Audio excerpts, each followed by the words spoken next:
Hello, and we are here with the Gamesline Podcast. We are back with episode 52 on here. It's time to talk about games. I'm here, I'm John, I'm hosting. And with me this week, we are joined by the illustrious cast of our other podcast, the Unlimited Railworks, minus LV.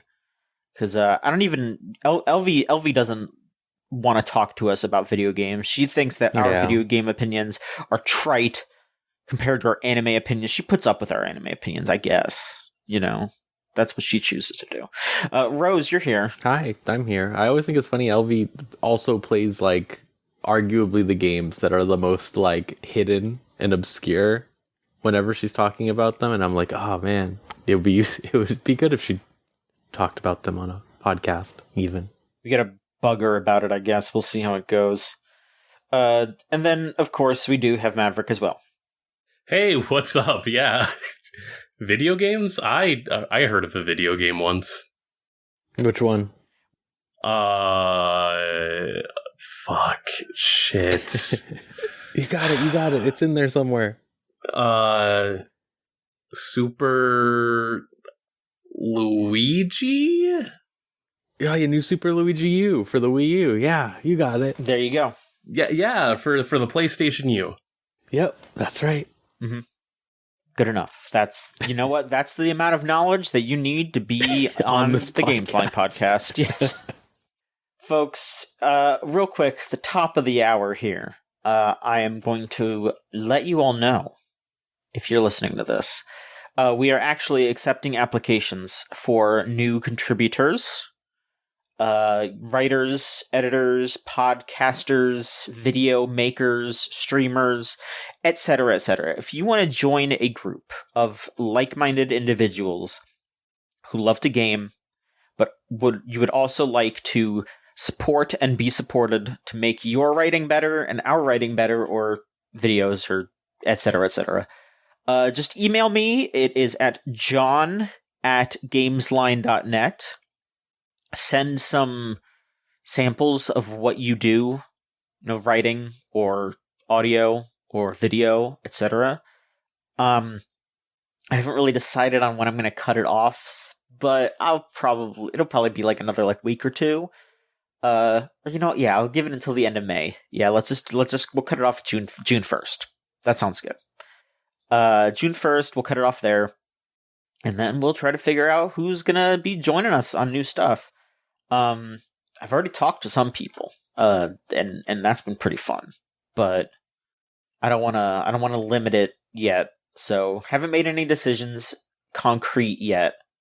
So send in your applications, and there is a chance that you will be on this podcast talking to us about whatever dumb shit we're talking about. Isn't that exciting? How do y'all feel about the potential of new voices on Gamesline.net? It'll be good to mix up the podcast more, so it's not just two sets of groups. I think that'll be good. Also, I'm always happy to edit more things. So, yeah, as a former new person of Gamesline, I'm ready for that to not be the case. Finally, you will be old, the senpai. Yeah. Yeah, the last new hire, 4 years ago. It was a long time ago. It was so long Don't say ago. it like that. I don't mean to be old. No, we have been happy to have you. And yeah, no, it's it legitimately is weird to recognize that I joined in a year after college, and now I'm almost 30. And between all that time that I've been here at Gamesline, boy, have video games sure been fucking video games. Derogatory question mark? Yeah. It's really unfortunate there was that whole pandemic and everything. It's maybe there was an alternate path video games could have taken. Worst possible thing I could say here, but it's man, I really slacker maxed thanks to lockdown. I mean, you were doing good ass written pieces. I mean, like, even just like, I know it's not recently in the grand scheme of, I mean, you've done some stuff recently, but I really liked your, like, Liza P review as an example. You're still crushing it. Yeah. Look, It's we're the all fate of busy. having to juggle. Oh, yeah. Having to juggle an actual job now. Mm-hmm. Just, it's fucking hard to make good writing and videos and audio and all that. Like, the fact that we are trying and not just churning shit out is why it sometimes takes a bit, and, hopefully people understand that. That said, if you are unemployed and have no ambition, if you love to churn things out, and not be rewarded for it, no, we I know that we aren't paying yet, but God, maybe someday, I've been saying this for the entire time, maybe someday we'll make enough money off of, like, the Patreon or whatever to do something, but not yet, unfortunately. But we do still have time to game here and there. That is the nice thing about life, is that there's always time for games. There's life always. It's like Roblox.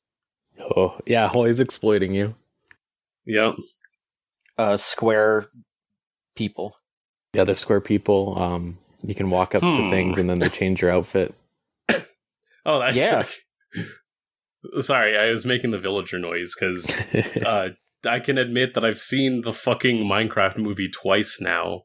It's not good. No, it's not really good. I've only seen the limited effects version with the fantastic gambling ad halfway through with the flash. That is exactly the version I have seen. You've seen it twice. And I've seen it twice that way. I have not given this movie any of my money, thank God. Thank God. It's not a good film. It really isn't. It cannot be understated. You do not have to hand it to them, Yeah, it is kind of fast. The thing that was fascinating me watching it was really just how much of it was just Napoleon Dynamite jokes repackaged. That is true, because it is the same director. Yeah, it's just like, it's also, fuck it. Yeah, it's very bizarre. See, I didn't realize that he put out a movie before that called Gentlemen Broncos, and I'm curious if that is also the same. Yeah, if that's also because again, it's like I was there for Nacho Libre in the theaters as me too. Limited as I can remember that, but it was definitely in a different style than Napoleon. Maybe Gentlemen Broncos inexplicably a Nacho Libre like. Who knows? Maybe it is like the other third thing he did, and now the pattern is recycling. We're gonna get a spiritual Nacho Libre in whatever film he does next. Oh, Minecraft 2. Yeah, Minecraft 2. That movie sucked. Well, I don't want to keep talking about it. It wasn't good. So bad. Yeah. What, Maverick, what gaming have you occurred? What gaming has occurred to you when you weren't watching the Minecraft movie? So, I would say, like, recently I'm trying to put more time into Expedition 33. Mm-hmm. I don't think I have done enough to actually, like, have stuff to talk about. Like, I'm still in the first act. I'm at 3 party members right now, so I feel like I'm still pretty early on. Yeah. I like it so far. I'm curious to see what the, just really curious to see what the general flow is going to be once I hit, like, a little bit deeper into the story. But in terms of games I've actually sunk my teeth in a little bit more, earlier this year, I would say through the influence culturally of just the DMC anime being out, I kind of just like realized, I never actually played these games, and luckily they were on sale, so I just took the time to get through the first 3 Devil May Cry games. The fact that you said 3 is brutal. I'm sorry that you played Devil May Cry 2, but I know how it is. No, I looked at it and I was like, actively, I've never heard much about this game. I can't be a hater or like in ignorance. I can't be a hater in ignorance. I can't just assume that's the case for everybody, especially when, like, I know there is a contingency of folks who enjoy, 2 as a game. Those people and so are sick. I can only speak on the Dante side of things as well. I haven't gone back and played the Lucia. The Lucia stuff. But hey, that's a fun series, all things said. Like, yeah, I don't know, it's weird. Like, DMC has been one of those series that I'm aware of pretty extensively, but then I wouldn't have actually figured out, like, what the having thing or like having things that are so, like, I guess, like, well understood and well trodden. Like, I did a bit of digging around the sides of, what is this game in terms of, like, it is a series, it is a longevity factor, and to find out, like, oh yeah, with the first one we wanted to make a Resident Evil game. Along the way, we're figuring out some stuff. There was, like, if I remember correctly, like, a glitch involved where you kind of would, like, have stuff kept in the air if you, like, shot at it or, like, hit it. And I kind of just like, oh, actually, what if we, chose to make that intentional, make that a part of the system, adding in, like, the melee combat alongside the rest of it. But then, like, one has that weird experience of, like, you're basically in a Resident Evil house, but the entire way you are having to maneuver through with just, like, a different play style. Like, you are the aggressor versus having to sort of, like, respond to, like, your environment, which was neat. 2, again, like, my biggest, like, understanding of 2 is that it felt like a lot of course correction from what would have been difficult in 1, but in a way that really impacted, like, someone expecting a continuation of ideas from 1. And also, like, it had a hellish development cycle. Like, they got Itsuno, who ends up helming the rest of the Devil May Cry series, like, within the last 5 months of development or something. Yeah, that too. Like, it having a development cycle that was just so, like, pieced together, cobbled together. And in those instances, I can never be, or, like, when you have something that is a bit of a splintered, like, vision like that, it makes sense how, it worked. Like, if my intent is to get through stages and to at least, like, deliver on damage, that game works in that capacity. All that said, the, switch from full-on different demon weapons to the 3 different swords kind of limited stuff, and it really is easy to just rely on Ebony and Ivory for everything. It's the fucking, I know it's everyone who plays that game knows it, but it's just that one it's the helicopter is, like, the moment of that game where I remember playing when I was younger and just being like, oh, this game's not good. Of just, like, I had played 3 first, I think, also, which really hurt it. So maybe you playing it in order let you have, like, more innocent open eyes, kind of like, oh yeah, like, okay. I don't know. I still got to a point where it was it was the fact that, like, I was just skipping cutscenes towards the end because I truly could not.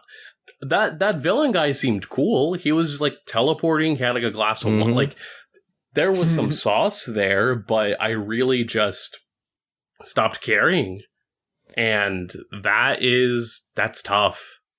Like, it's especially with how good the art in that game is, like, compared to even DMC 1. I think, like, that has, like, one of the best art styles of a DMC game, and then it's like, fuck. For what? I like his fit in 2. He's got a really good fit in 2. They went full goth mode, Yeah, and that's the thing. Like, the art direction I really enjoy. I found out in the moment about the Diesel Jeans collaboration, so that was a pretty fun moment of just like, oh, okay, we were doing this.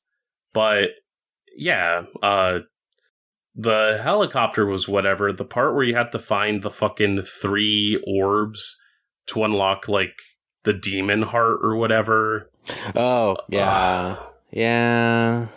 Truly hell. Like, the only thing that really made me feel that level of disgust in a while, I don't know, that's on par with like the final boss in like Jak 2 for me, of just, I am zoning out. I want to get this done, but I don't actually care about this game anymore. It really was. It's just not.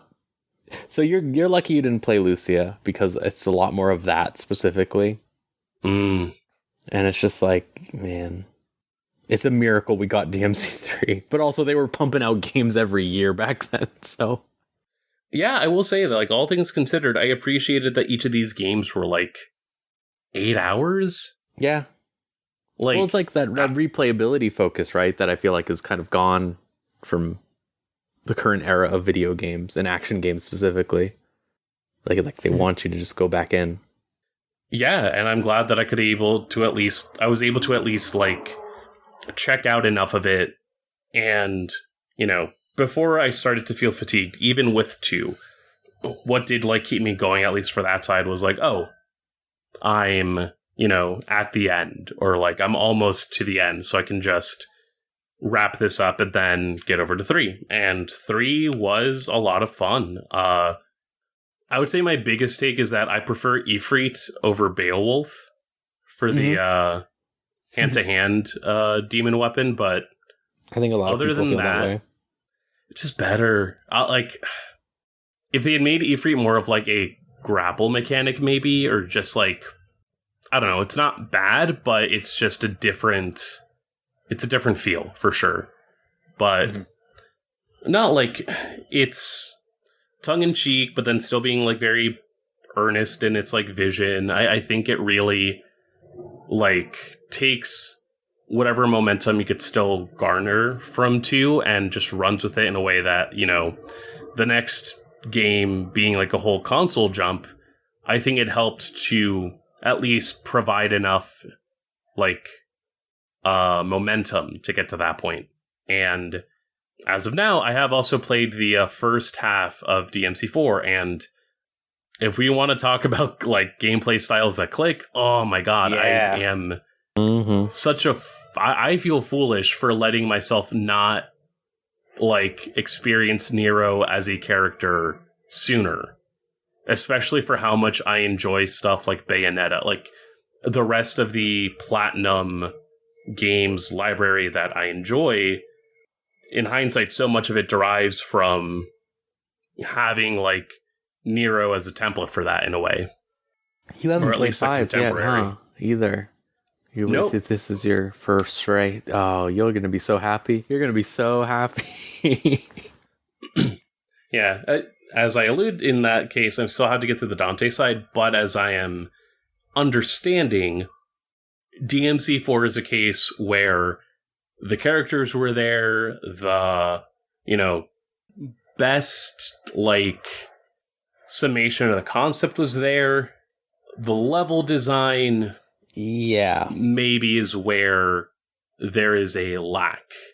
Yeah, it's really astounding too. It's because they were using all that, like, I mean, you can see the resolution on those textures. It was like one of those big DirectX showcase games when it came out for PC. And it's just like, you can tell that they were focused on like, oh, this fidelity of this texture has to look crazy. And it's like, all right, that's great. I kind of want to play inside of it. But, right. It's like, oh, I'm going near the castle. I'm going near the jungle, the forest. And I'm sure I'm going to get to see those areas again. So, but I'll say that the Dante in that game is still pretty fun. It's like you just get to style switch whenever you want now. I don't know. I feel like I'm of two minds about that. I kind of liked being able to commit to a specific style. Yeah, I was like, all right, if I'm taking the time to do this, then I'm going to feel comfortable enough to actually like make use of this style. Or if I'm going to like go and grind orbs to level up, a gunslinger just so that I can say like I leveled that up, then there I'm going to go figure that out, or at least like go to a level that I can like grind that out for a bit. Mm-hmm. I think it's really interesting that the Switch version of Devil May Cry 3 that they put out like a couple years ago has just Devil May Cry 4 style switching in it. Yeah, it's so weird. It's so weird that they never put that on anything else. It's really weird.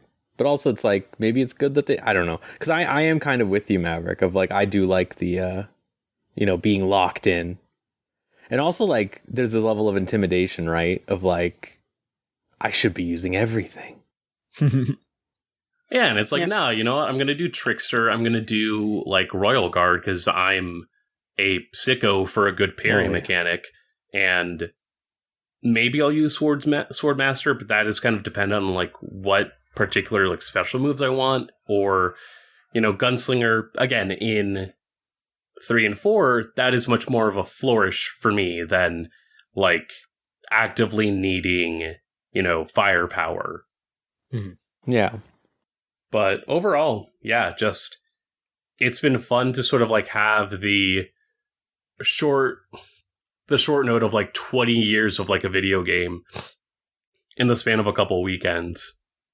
I've been really glad that I was not a fan of that damn anime, but I've been glad that damn anime has had people playing the games, because I think a bunch of people, especially even if they're just going for 5, it's like, no, you need to understand these games. I think like there's this weird aura of like unapproachability or something because DMC fans are so like that.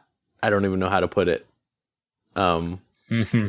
They kind of have the machismo that Dark Souls people do, right? In the same way at times. Yeah. And it's like, no, these games are like super easy to play. You just pop them in and you just fuck around and you feel really cool. Yeah, it's like there's definitely a difficulty to them, but it's not like you're having to do something outright, like it doesn't feel like there's something that is like unapproachable. It really is just figure out your buttons, figure out your setup. Like I'll say on my end, there was, because I remember trying to play DMC3 beforehand, and it was the, I think, second level where you had to fight that giant like worm thing. And that felt obtuse just because there was an objective that said defeat the giant worm. But that was also me being like very accustomed to like I don't even want to call it like a console generational thing. It was more so like, oh, I picked up games where they kind of did already start saying like, hey, your next objective is going to be this. So go do that. DMC does have that, but it's a lot more flowery in its language. And you kind of are just having to intuit like what the next direction in the mechanics and the gameplay is. Like, I don't know, I managed pretty well with like the Nero Angelo stuff. I'm sure that those are like difficult fights, but I was also not like frustrated to the point of not being able to get them correctly. The final boss for that game, though, oh my god. Yeah, and this is a fucking... Kamiya really loves just like, how can I make the like last section of this game just like one step down in overall enjoyment? He really does like doing that. Bayonetta 2, he did okay with that. Well, he didn't do that one. Never mind. Yeah. And it's like, it's the fact that it's not like any one particular thing. Because, yeah, it's like, oh, what if I just put in a Space Harrier send up? That does not work at all. Or, like, is just so, like, finicky. What if I do a... Did Wonderful 101 have that? Or was it just, like, the boss rush? I think it was just a big boss. I think it was fine. I think that one was okay. Yeah. That one was fine.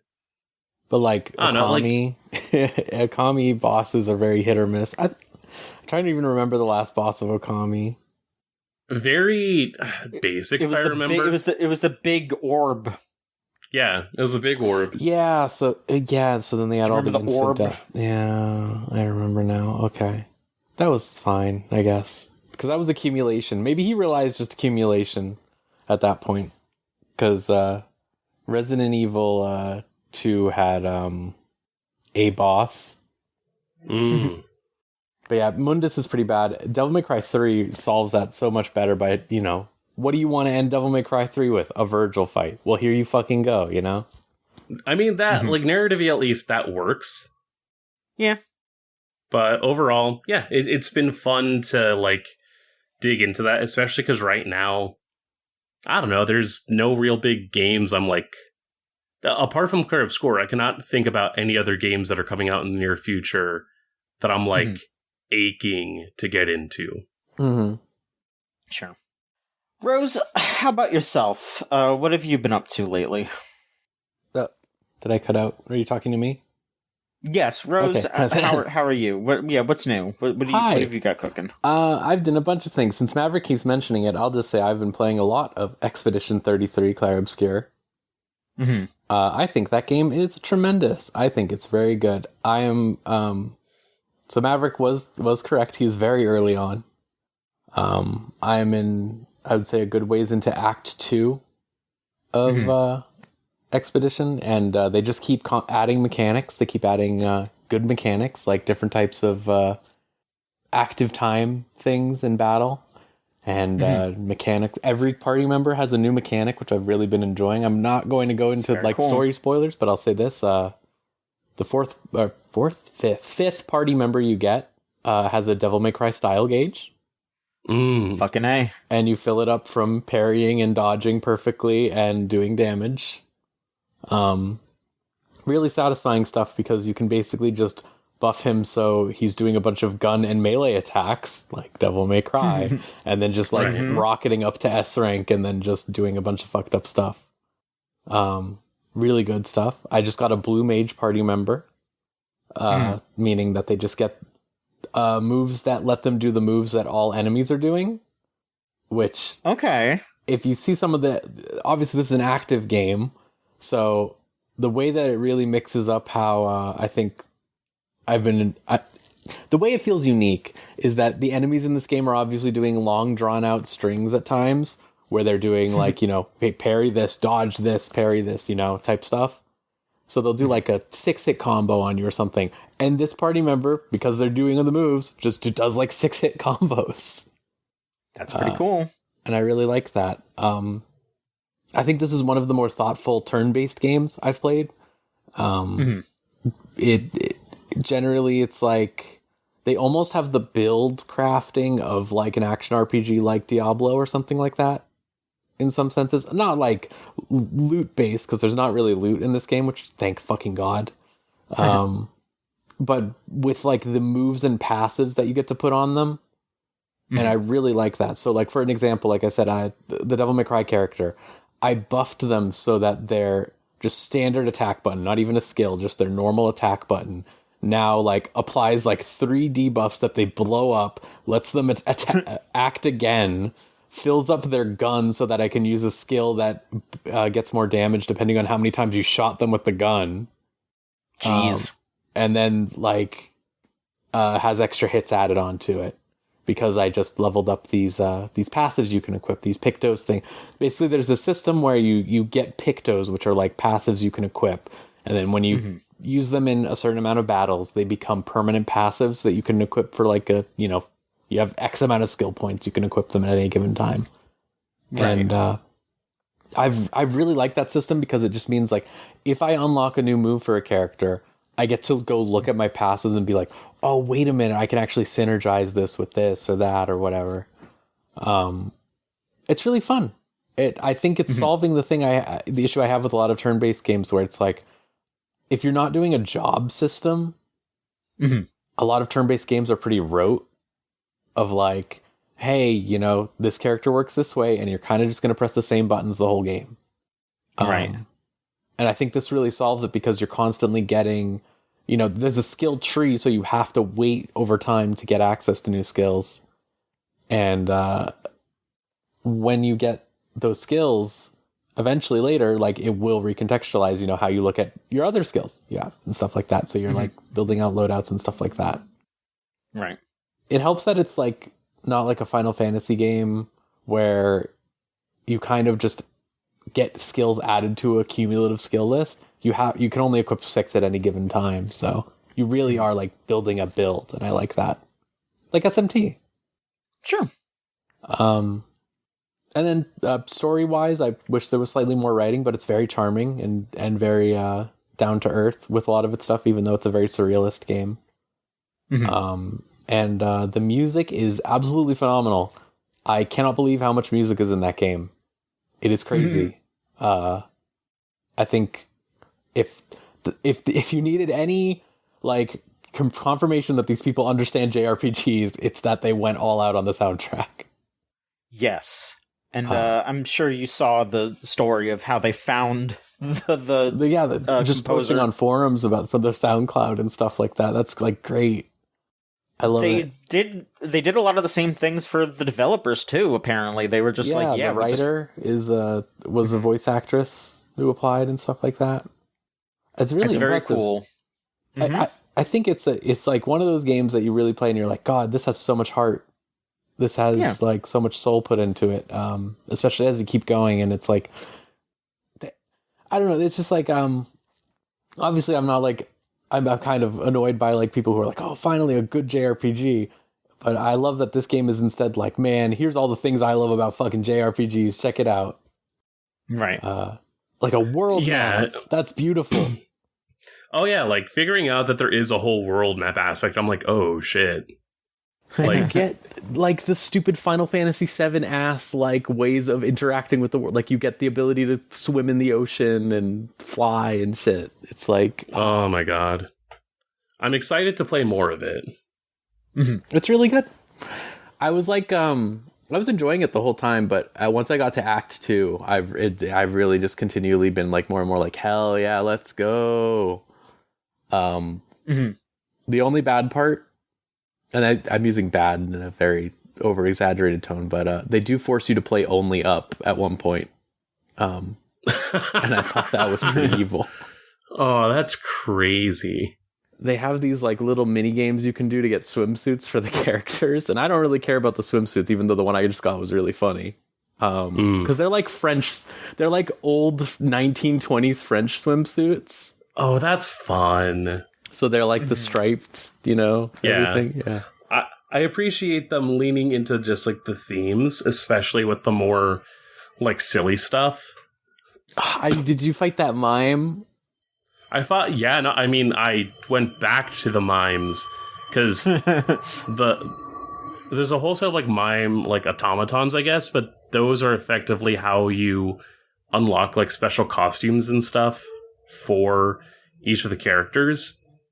And there's like one in every like main area, I think. So I went back and like did the first ones. I might do some backtracking towards the end of the game just to make sure that I don't like, or see what I can like get out of those. But no, yeah, like it. For as much as I really enjoy ripping on the French, it is really doing a lot to be like, no, we get it. Listen, we know, having an English voice actor earnestly say stuff like merde and putain, like they're cooking in a way that I can respect. The outfit you get from that fucking second mime, I think you can fight for Gustav. That is a beret with the little glasses and a fucking red striped shirt with a baguette holstered on the back had me like laughing my ass off. I could not believe it. They get it. It's great. And you get hairstyles and it's all like, French braids and stuff like that. It's just, no, it's a really good game. I highly recommend it to anyone out there who likes RPGs. It's beautiful. It's really, really good. For sure. I will be getting into it eventually. It's just like I told myself I wasn't going to buy anything until after I finished reading some stuff, but then I was like, I'm working while trying to read, and I don't know if that's a good concept, so I'm gonna just play grindy RPGs instead, and now I'm just doing that. So I mean, I didn't want to buy. I need to at least finish reading the first chapter of the Devil. I really want to finish that. It's good, but I need to just focus on that. You'll get there. That's fine. It's not that bad long overall. It's so fucking good though. Oh yeah. Like, I'm not gonna talk about it in depth because I don't want to, take too much time. But yeah, I mean, Rose wrote her review of the first chapter, or chapter 0, excuse me.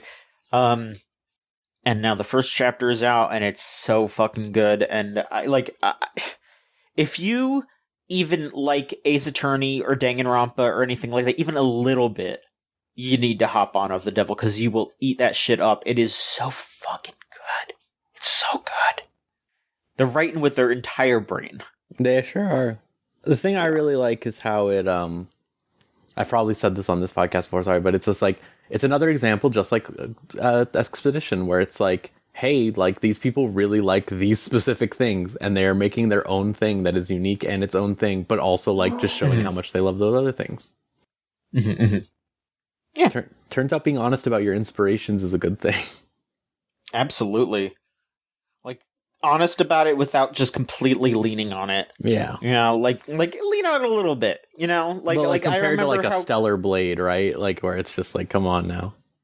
Yeah, exactly. Like, I think about Signalis and how they very much are taking a lot of stuff from, like, Evangelion and Ghost in the Shell and all that, and then they build on it so much and make it its own. Like, that is what you should be doing. That is the cool shit. That is the good shit.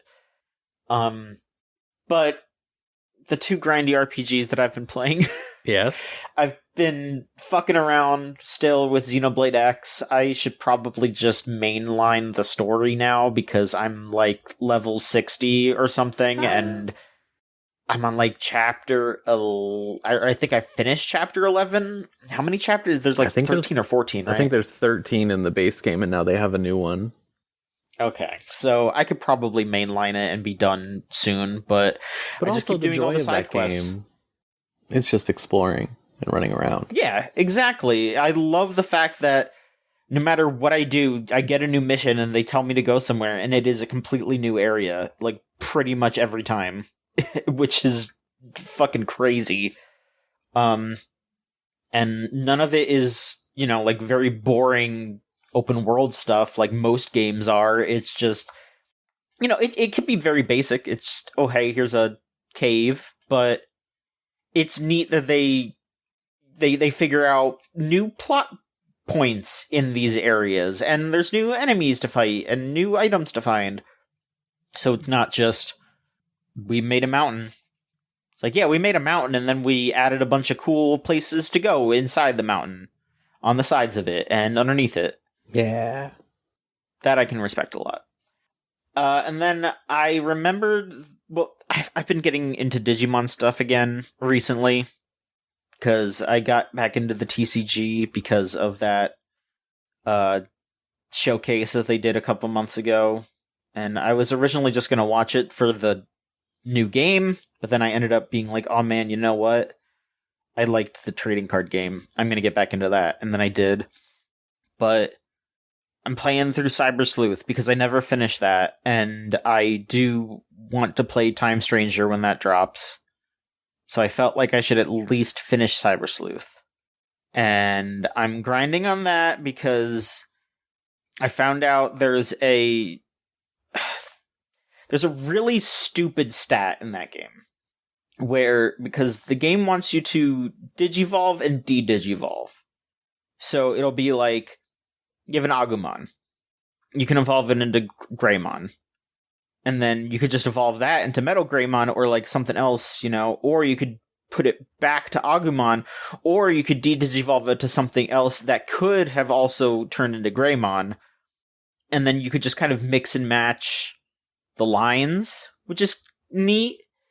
But the part where it's like, okay, is there's a stat called ABI, which goes up every time you digivolve or de-digivolve, and it's kinda sorta like EV training in Pokemon, where the more you do it, the higher your stats can go, up until your ABI goes to level to 200.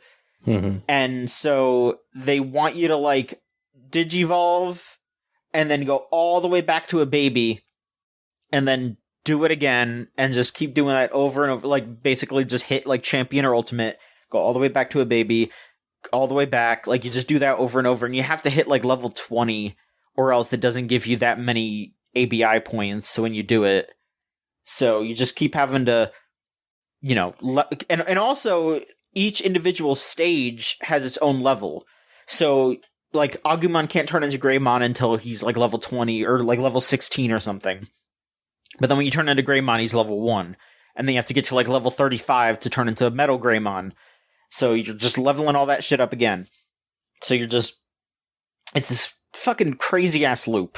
I hope they don't bring it back, honestly. It's a bit too much. But also, from what I have read, you don't really have to do that much unless you're very specifically playing on the hardest difficulty, or you're trying to do competitive battling online, and there's not really, like, a market for that anyway. It's not like Pokemon where... So, it's not really worth it that much, but I did a little bit of it because there's some Digivolutions you have to grind up some of the ABI for, and one of them is, in fact, Diaboromon, and I really want Diaboromon, so I did that. I'm still leveling up a bit more, but I will have Diaboromon soon. And I'm very happy about that. I'm just trying to make as many cool guys as possible. I'm just going around being like, well, yeah, you know what? Right? I got... Yeah, you gotta. Exactly. This game is all about just, oh, hey, I have this party of cool guys. Like, here we go. I'm gonna have Omnimon and, like, whatever the fucking, Seraphimon, and, like, all the Royal Knights, and all the cool dragons and monsters, and all the hot ladies that they have in there. Like, yeah, you know what? I'm gonna I'm gonna have Sistermon CL Awakened, which is a huge pain in the ass, because I have regular ass Sistermon. She's like a champion level, and then she becomes awakened when you get to, like, level 60, which I don't know what that means. I don't know what changes. I guess her stats go higher, but that's what I'm trying to do with her. I'm gonna wake her ass up, and she's gonna shoot better, I guess, because she has a gun. She has 2 guns. I'm sorry, yeah, she has 2 guns. I don't know. It's fucking crazy. But that's all I've been playing, kind of. I mean, I did take a day where I did read a good amount of Chapter 1 of the Devil, but that was a few weeks ago. Not, like, that long ago. That was, like, last week, actually, I should say, but again, like it a lot. Think everyone should read it. Yeah, check it out. It's really good, please. There's other VNs and the like we could be talking about, but I think we could hit the news. Yeah, at least some of it, and then we can hop back to it. Let's see here. So I would say the biggest news this past week is some real crazy shit that just happened. So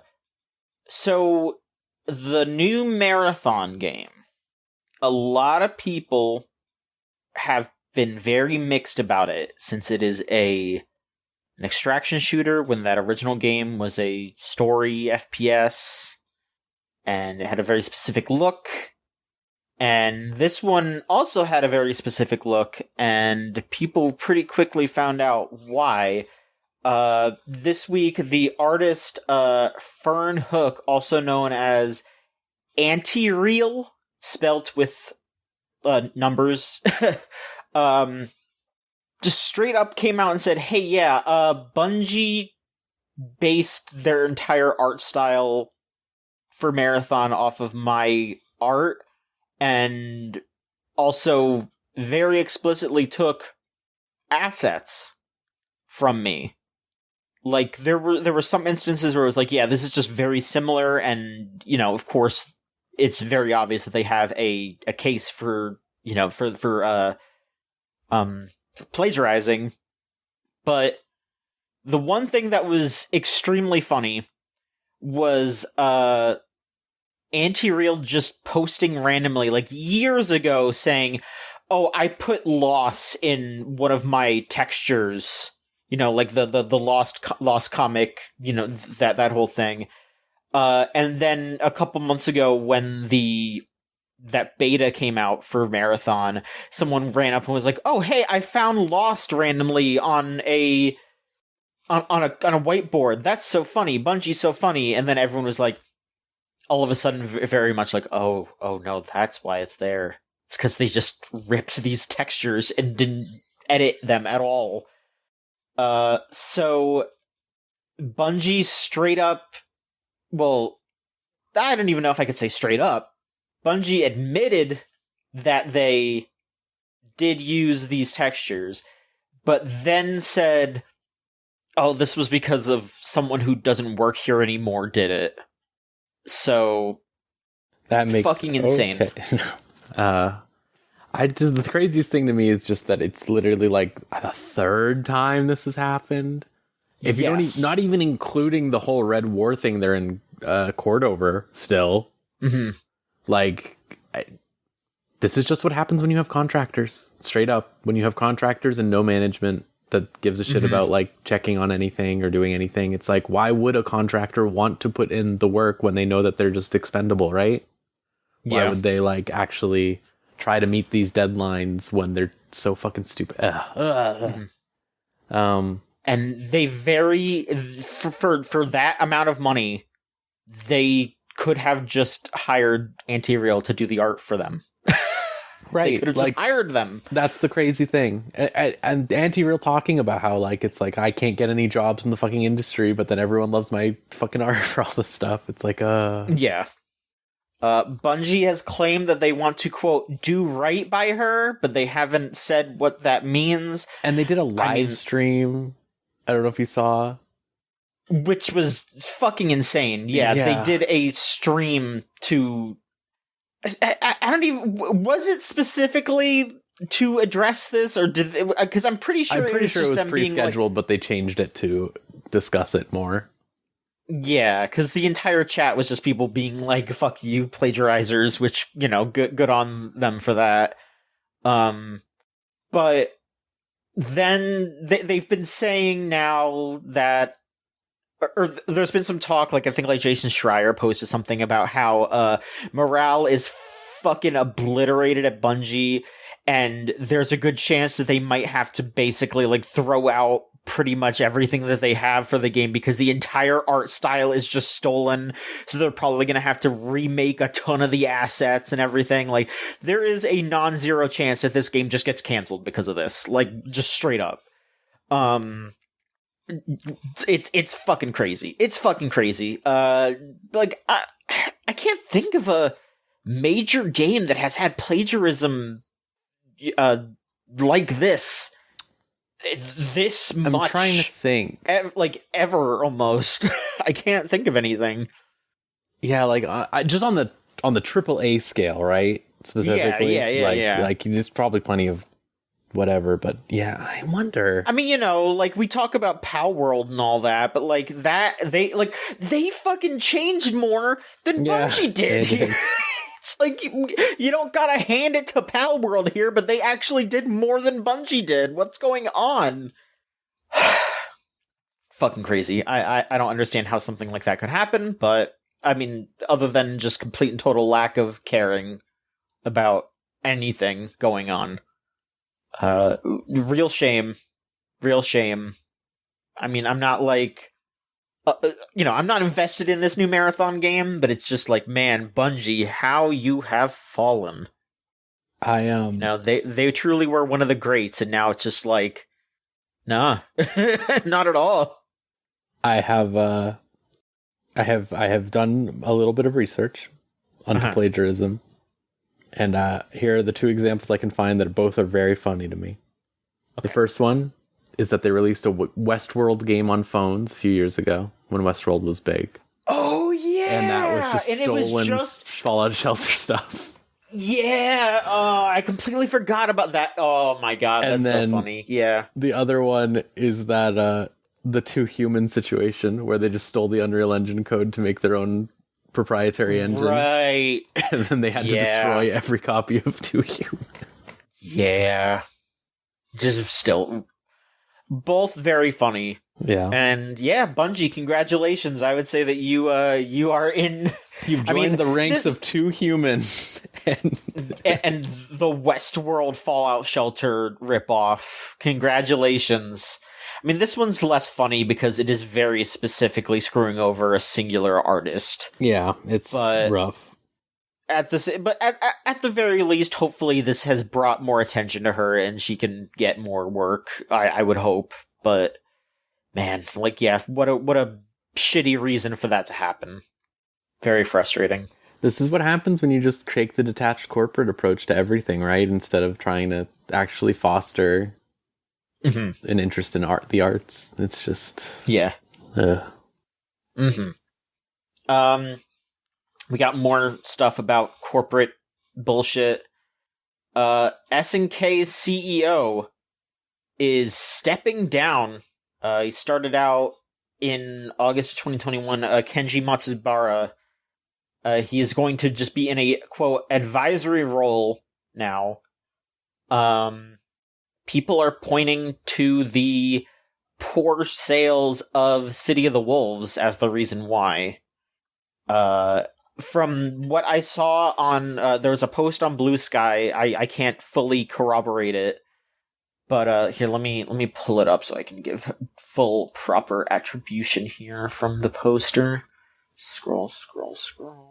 Alex Donaldson at AP Zone Runner on Blue Sky said, when someone connected to this game's development told me how many copies the new Saudi brass expected it to sell, I actually laughed out loud. So I'm very curious to see what that number was also.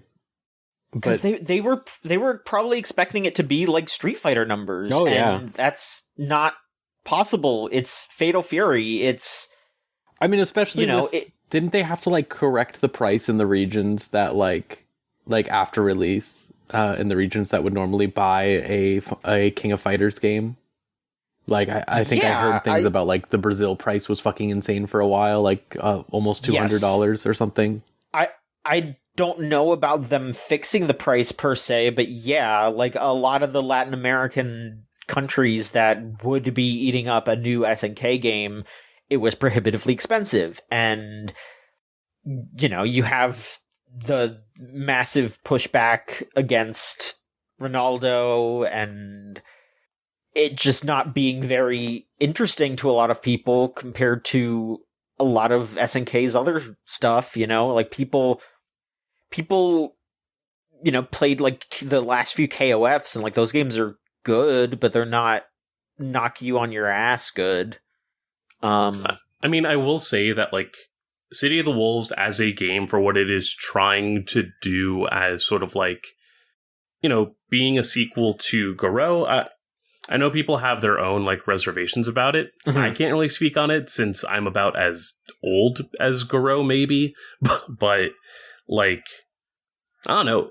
It reads as a modern game that is doing well with introducing systems and, like, the gameplay I've seen of City of the Wolves, when people are still figuring this game out, there is a lot to still, like, play with. And I think people are very... I see it a little bit as well with, like, the Tekken stuff right now, which I won't get too into at the moment, but it's like, people are very eager to just say, oh, we gotta throw all this out and make a new one, when the idea around fighting games is that they are supposed to be, like... iterative and continual. Like, we don't do the arcade edition anymore because effectively, like, the move to online has nullified the need for an arcade edition. And that, like, the arcades was where you were doing a lot of the iteration and stuff. So obviously, it would take some time for all of that to be updated in, like, a separate, like, console version before just adopting a series of, like, continual patch updates and setups there. Yeah, like, the thing is that this game does seem like it is good playing. It's just there's so much baggage around it, and it was never going to be a big tentpole release for fighting games. Like, KOF, at least not in the States. KOF is big in Latin American countries, for sure, and Fatal Fury and all that. And they shot themselves in the foot by overpricing it there, and they pushed a lot of people in the FGC away with being way too corporate. Especially, like, you look at all the ads that have been happening, they have just been, like, you know, they sponsored WrestleMania. Like, City of the Wolves is all over WrestleMania, and it's just, like, I can't imagine, like, 70% of the people watching WrestleMania have ever heard of Fatal Fury, and they're like, oh my god, they finally brought back the Wolves, you know? Like, that's Terry Bogard in his bomber jacket. Like, none of those people are like, they're just like, all right, whatever, sure, let's just, I want to see John Cena. It's just very, very bizarre. Like, most of this is just poor marketing, and the guest characters are horrible, and it's just frustrating. It's super frustrating, because, yeah, like, I'm around your age, Maverick. I think, yeah, I'm like a little older, but like I played Garou a couple years ago and I fell in love with it. Like, that is absolutely one of the best fighting games ever made. And when they said, hey, we're doing a new Fatal Fury and we are invoking the name of Garou, we're specifically like, this is a sequel to Garou. It's like, holy shit, yeah. I was doing flips. I was so excited.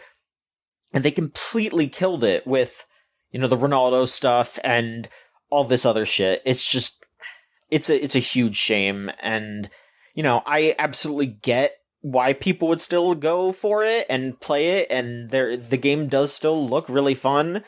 But, man, it's just such a bummer. And I completely understand why it didn't sell as well as it did, or they wanted it, or it didn't sell well for a Fatal Fury game, and of course there was absolutely no way it was going to sell Street Fighter numbers, and, you know, we're not going to, you know, we don't want to harp on the Steam charts too much, because a lot of that's bullshit. I mean, like, I'm looking at Video Games Chronicle here, and they're saying that it sold 6,000, like a little over 6,000 copies in Japan in its first 11 days. So that would be like PS5 and all that. Steam, their highest player number was 4,674, which is lower than its beta. And so for Street Fighter, their all-time peak was 49,907, or Tekken 8 was 49,977. And like Street Fighter was around 32,000 in the past 24 hours when this article was written. So, you know, Street Fighter 6 is like 2 seasons in, coming up on its 3rd season, and they have 32,000 players, and City of the Wolves has their highest number ever was less than 5,000. Again, Steam charts are Steam charts. There's a lot of factors, but I think that's a little fair to talk about that when you're talking about a multiplayer game. It's just, they were never going to be Street Fighter numbers. They were extremely delusional about that for sure. And I mean, I don't know what happens with SNK after this. It's a bummer, but at the same time, it's just like, yeah, they got bought up by a hyper capitalist conglomerate. And for a while there, it seemed like they were kind of just able to do their own thing, but doing your own thing isn't going to feed that monster, you know? Like, you're not gonna... That monster's gonna get hungry and hungrier, and eventually it's gonna be like, alright, yeah, you need to make a game that sells 2 million copies, or something's gotta give, and that is not what SNK in 2025 is going to be able to do. So, it's frustrating, but I don't know. You know, I don't know what else you're supposed to do. Yeah, I don't know. It just is so... Like, again, I am not sure what the intended sales, projected sales were supposed to be, but I mean, I think the marketing is very interesting. Like, as we speak, they had recently released... So, in the in-between of, like, doing this, you know, the WWE collaboration was there. They've partnered with HoloLive to have like some of their VTubers play the game and like try it out. And so that's some additional support there. They put out a song with Otto, a Japanese singer Otto, who's done like a bunch of stuff, is fairly prolific in the like contemporary Japanese pop scene, but it's still just like, oh, okay, we're adding this now. And then most recently, they announced they're going to be doing a collaboration with free-to-play racing elimination game Fast Penguin. Which, like, okay. Like, it's a fun game, I'm not going to lie. Like, I'll fucking boot it up sometimes, and it's good, but it's also like, that you are where... What's the overlap? What's the overlap? The idea feels like these are things that are popular right now, so let's get people to associate the name with like specific branches of popularity. But also, I don't know, man, like there is some of the idea of like, oh, who's these guys? But like, I still think about how like 4 years ago when like Terry was going to be in Smash, I actually had a conversation with like a middle schooler who was excited that like, oh man, they're going to put Terry in Smash Bros. My dad loves like these games or something like that. Yeah. Like there's some familiarity, but it's a matter of like, it makes sense that a hyper-capitalist conglomerate is unable to like market a fighting game when at this current level, fighting games are most appreciated by people who do, you know, come from a culture of little means and having to make do with what is most available. Like, whatever quarters you had, you went to the arcade to, like, put in time, and then if you didn't have anything left, you were done. Yeah, I think the, like, over esportsification of fighting games is something that is going to continue to grind up against the community. You know, because there's definitely going to be people who are like, yeah, you know, it's a dream come true. I'm coming in and I'm winning all this money playing fighting games, and stuff like Evo and the big events are, you know, glitz and glamour, and they're fun to watch and fun to participate in. But at the same time, once you start to shove into that, the smaller aspects where it's like, yeah, you know, like your average arcade, your average hangout spot to just run some sets, those people are going to look at something like putting an EDM guy in your game as a playable character and being like, yeah, no, what the fuck? Ugh, I don't want that. Like, why didn't you put Duck King in? Like, I will say, like again, Salvatore has like done a lot to at least be like, no, I know ball. Like showing up in Evo in the tracksuit and like hanging out with Justin Wong and like the rest of them. Yeah, I don't like, full on hate him, but like I understand why. Like I do know some people who are still very much like I like fuck him still, and no, that's fair. I still understand because yeah, like he stands for something that is very frustrating in this game. Like again, like if he was the only one, I think people would be a lot less pissed about it, understandably. But you know, he's basically like he's standing up next to a guy who has nothing to do with SNK, has no interest in it, isn't even like pretending to care, is a big rich sports guy who people, you know, who the kind of people who would be into fighting games don't want to fuck with, and he's got very credible sexual assault allegations against him. Like, it's, you know, he's gonna look bad there no matter how chill he seems, you know. Oh, like, definitely. Yeah, like it is overall just a frustrating position to be in as somebody who really appreciates like the history of SNK, but at the same time, like, yeah, it's the only possible like positive turning point could be something where, again, that full on like investment. Who knows? Maybe like the sales here lessens the amount of investment that is available, which who knows? Go back to ignoring them, please. Just hands off SNK, you know, like just give them enough so they can make another KOF or something and just ignore them. Like that would be the best option, I guess. or sell them, just to someone who won't do anything, or let them go independent again or whatever. Like, I mean, I doubt they would have the money to do that, but yeah, that's the sad part of it. They Yeah. wouldn't have the money to be independent. But it would be great if they got sold to somebody who could just let them be. That would be nice, but that's asking a whole lot.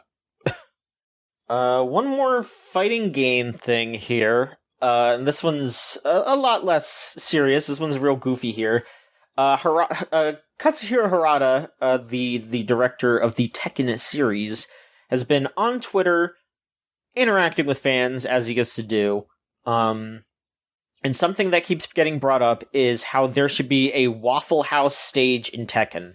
People are kind of joking around about it, but, Waffle House has that the history of people getting into knockdown, drag-out fights, in the restaurant. Because it's open all night, and, people come in drunk as fuck, and will just start fighting. And apparently, it has evolved past being a joke, because Harada straight up said on Twitter, I have been trying to call Waffle House to set up getting a Waffle House stage in Tekken 8, and they have not answered my calls. I just loved the way he was like, would you all be okay if I just called it the Hustle House or something? He's been thinking about it. Yeah, he's like, we could just make a parody stage, would you be alright if it was, supposed to be Waffle House, but we couldn't actually do it? I don't know. Yeah, I mean, like, I'm sure Waffle House will not want to full-on endorse the fact that people throw hands in their restaurants, but it would be very funny, and I could see them just being like, yeah, here's Hustle House, here's a place that looks like the Waffle House. I think if they're really smart, they would have the stage take place during a hurricane, because that's the one thing that I remember about Waffle House back in Florida was you would get actually scared of a hurricane if Waffle House shut down. Because if Waffle House stayed open, Waffle House would stay open up to like a Category 3 hurricane. You could still go get Waffle House after right after a hurricane if it wasn't that bad. But once Waffle House is like, no, we're closing, that's when you get scared. That's when you start boarding up the house and like being worried that like you're gonna die. So I would hope that there is a hurricane going on during that stage, but also I bet that would make it harder to play on there, because I bet that would, make the game run different and all that. I don't know.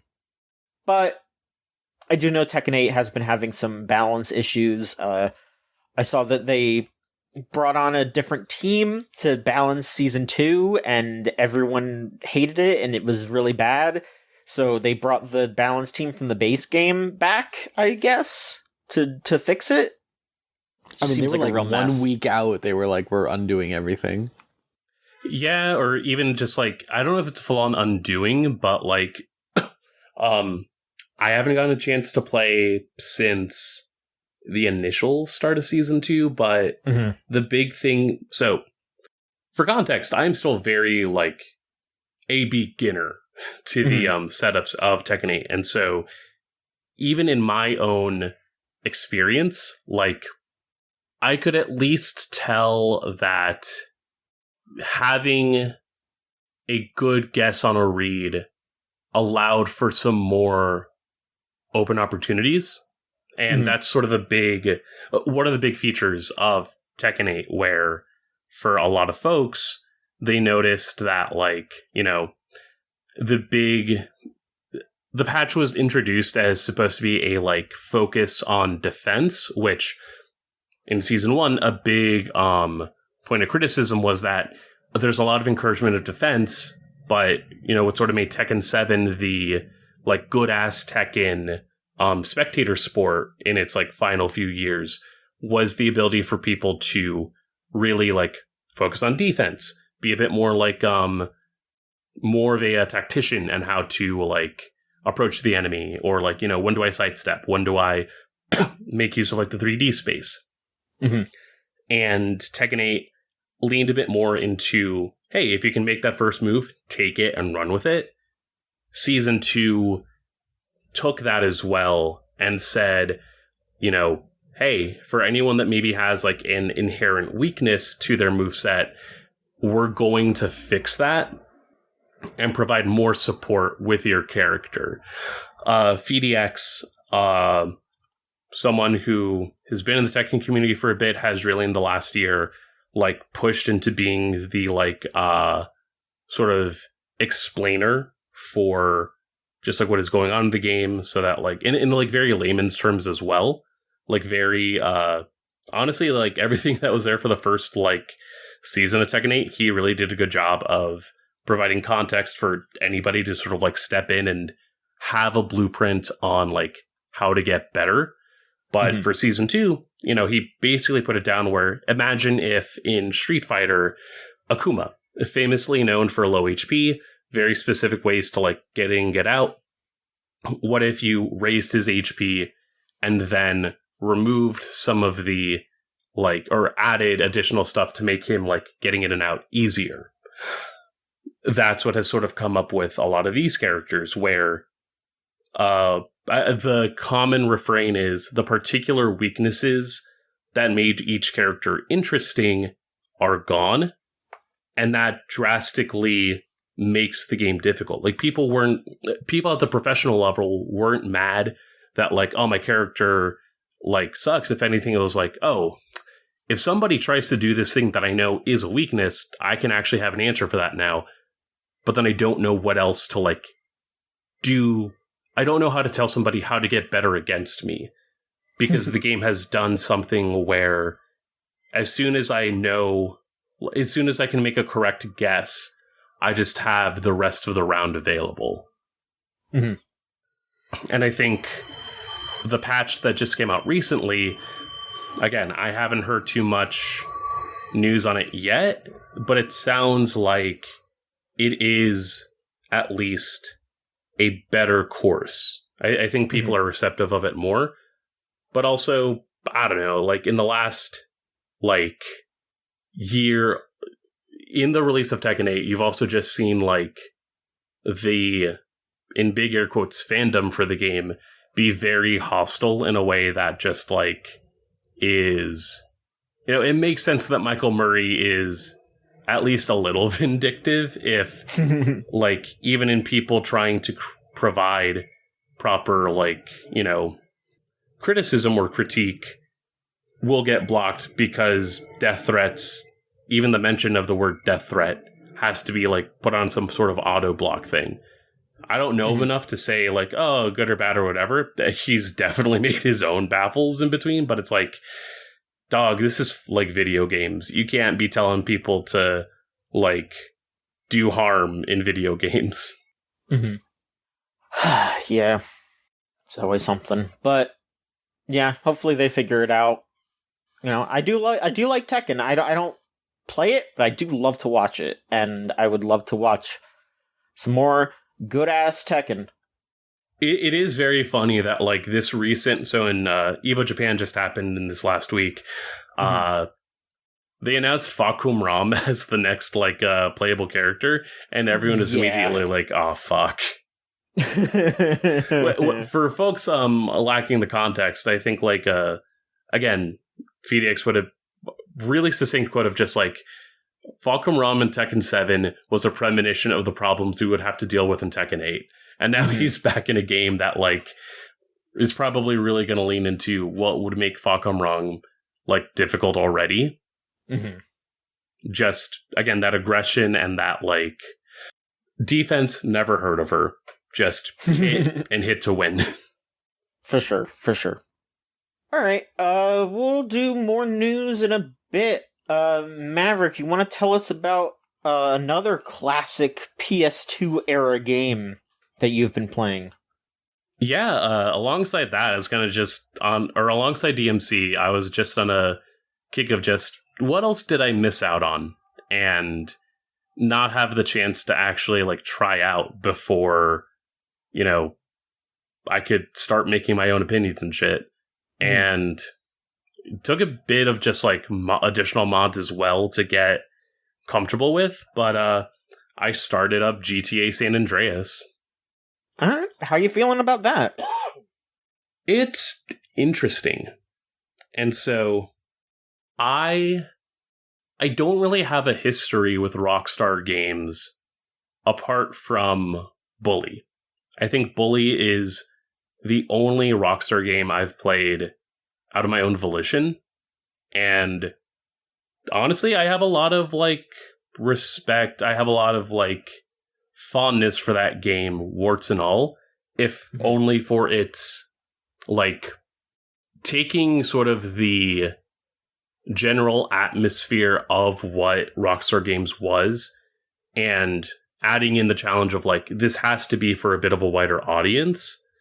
I think that helped make a game that had a little more to say, and in a way that felt a lot more, like, digestible than if that was some weird, like, rated M, you're in like, I think the easiest, if it was just, like, really leaning into this idea of being, like, you know, your GTA, but as a kid, that wouldn't really work. But for San Andreas, not having that restraint has been interesting to see. And, you know, in this game, your main character, CJ, he's coming back to San Andreas after some time away in Liberty City, right? I believe so. To perpetuate the mind share. Yeah. And he goes back because his mom got killed, and it's sort of just that story I'm starting to learn a little bit more about. Like, I've played a couple hours in. I thought I was getting to, like, an ending, but it turns out no, there are so many missions to play. And so where I'm at, narratively speaking, CJ's back with his old friends, his old gang, and is already having to deal with shit from the local police officer, but then is also, like, trying to get more like, just recognition with his brother, who's a bit estranged, his old friends Big Smoke and Ryder, if I'm remembering off the dome, and then also just, like, other friends. For context, the last thing I was trying to do in this game was win a mission where I had to dance along to Hollywood Swingin'. Oh, yeah. Which I didn't realize that they had a rhythm mechanic in the game, so... It used to be you open up a video game and there was an insane mini game every 3 hours. Yeah. Again, you know, Bully, that's how I learned Snake a little bit. That's how I learned just very fun little mini games. And GTA does some of the same as well. But, no, I think it's interesting seeing a game that was also leaning into, like, a bit of its own nostalgia points. Like, the story of GTA San Andreas takes place in, I'm assuming, like, 1992 on the dot. And to look back 10 years ago is, well, from the game perspective, to look back 10 years ago and approximate what that experience was like is a little, like, surreal. And it sort of adds that perspective now where it's like, oh, like, physically this game is over 20 years old now, but it is, like, culturally touching on something that is, like, 30 plus years. And the difference between, like, that perspective, well, the sensationalism, I think specifically, that San Andreas proposes already feels a little anachronistic. Specifically, I think about, like, the stuff on talk radio, where you had a bit of this, like, tongue-in-cheek. It's always the radio ads. The radio ads or like the talk shows and stuff are always so like trying to come up with a joke but forgetting why jokes are funny. Yeah. And so it's a lot of just like, come to Clucker Fucker to get your big fat fucker meal. Or, you know, like Big Smoke's order. Like, people always remember, like, you know, the number 9 with extra dip. Like, that comes to mind. And the writers put that in because it's like, yeah, we got to make a point that, like, Big Smoke is fucking fat. But also, like, a joke. Like, you've seen that joke at least more than once. Mm-hmm. Where it's this whole thing, and then the end is, oh, and a diet soda.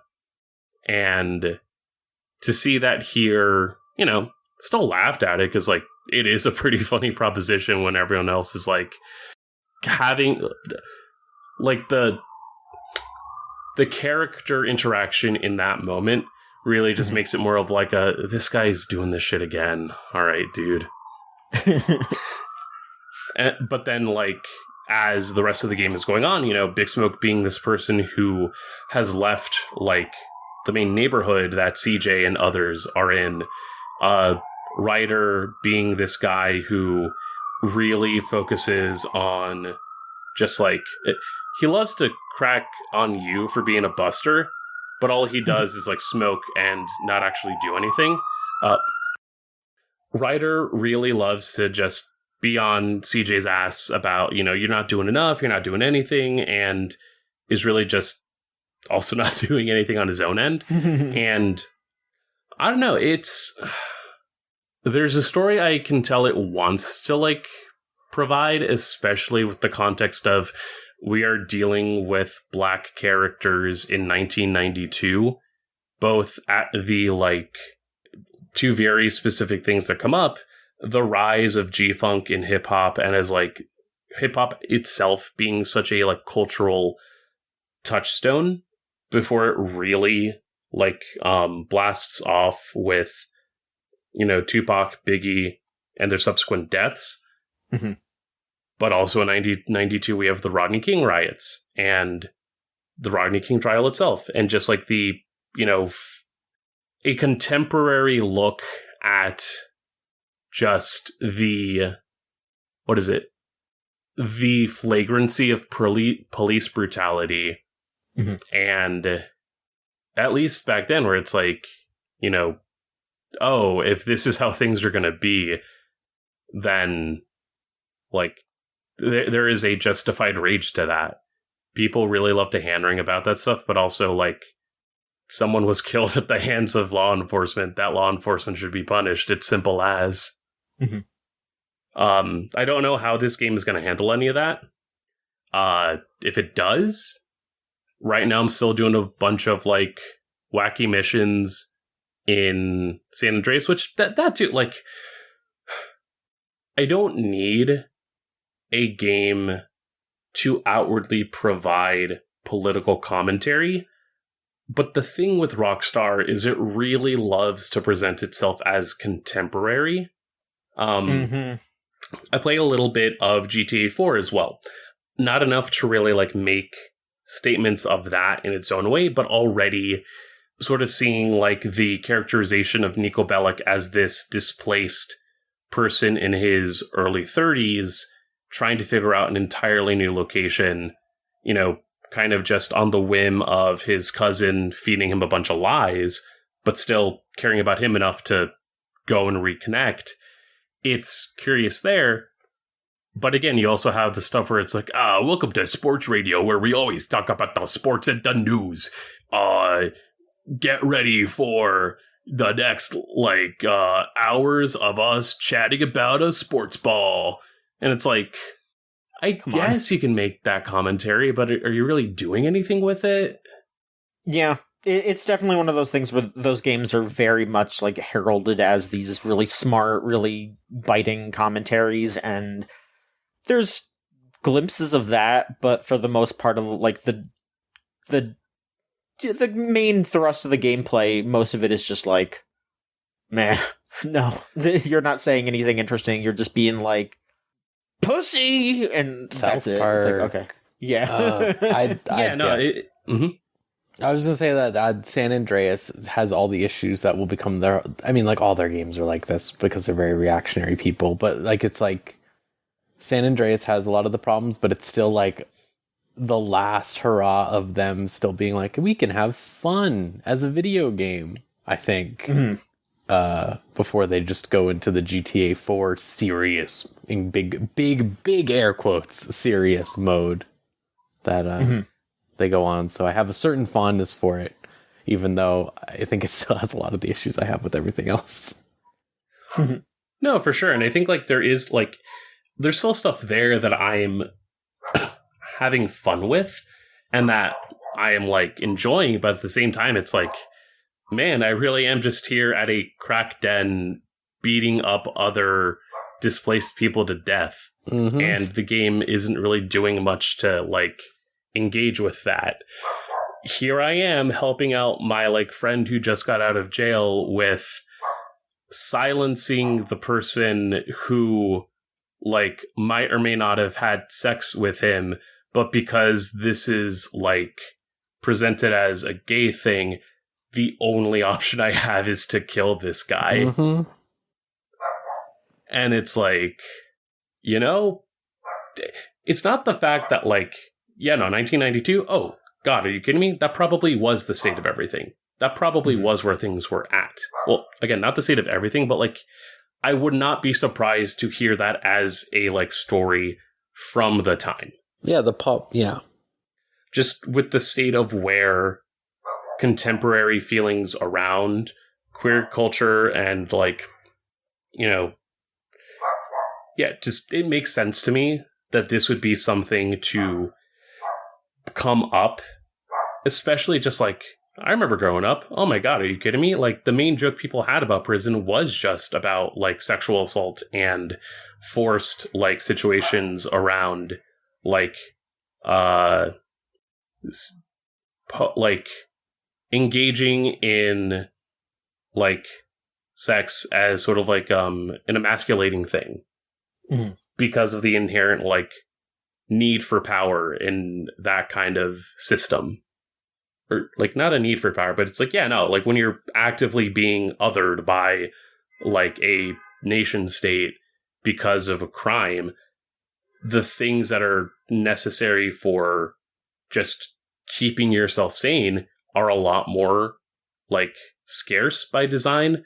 And that leads to a lack of like functional community outside of, what purpose do I serve? And I don't think I'll hear much about what that game has to say about that, but I hear Bigfoots in this game, so that's going to be cool.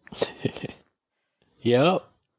Do you think you're going to try any the other games? Like I it's been a very long time since I played it, but I remember really liking Red Dead 1. I think. Do you think you're going to touch on that? 1 is good. Maybe if it's on sale. I bet it's somewhere. I think probably. I just think Red Dead 1 is the most they have managed to I mean, it wasn't. I say them. It's not. The reason Red Dead 1 is good is it wasn't made by any of the Rockstar people. Like, it was made by that studio. Was it San Antonio? No. Where was it? I don't know.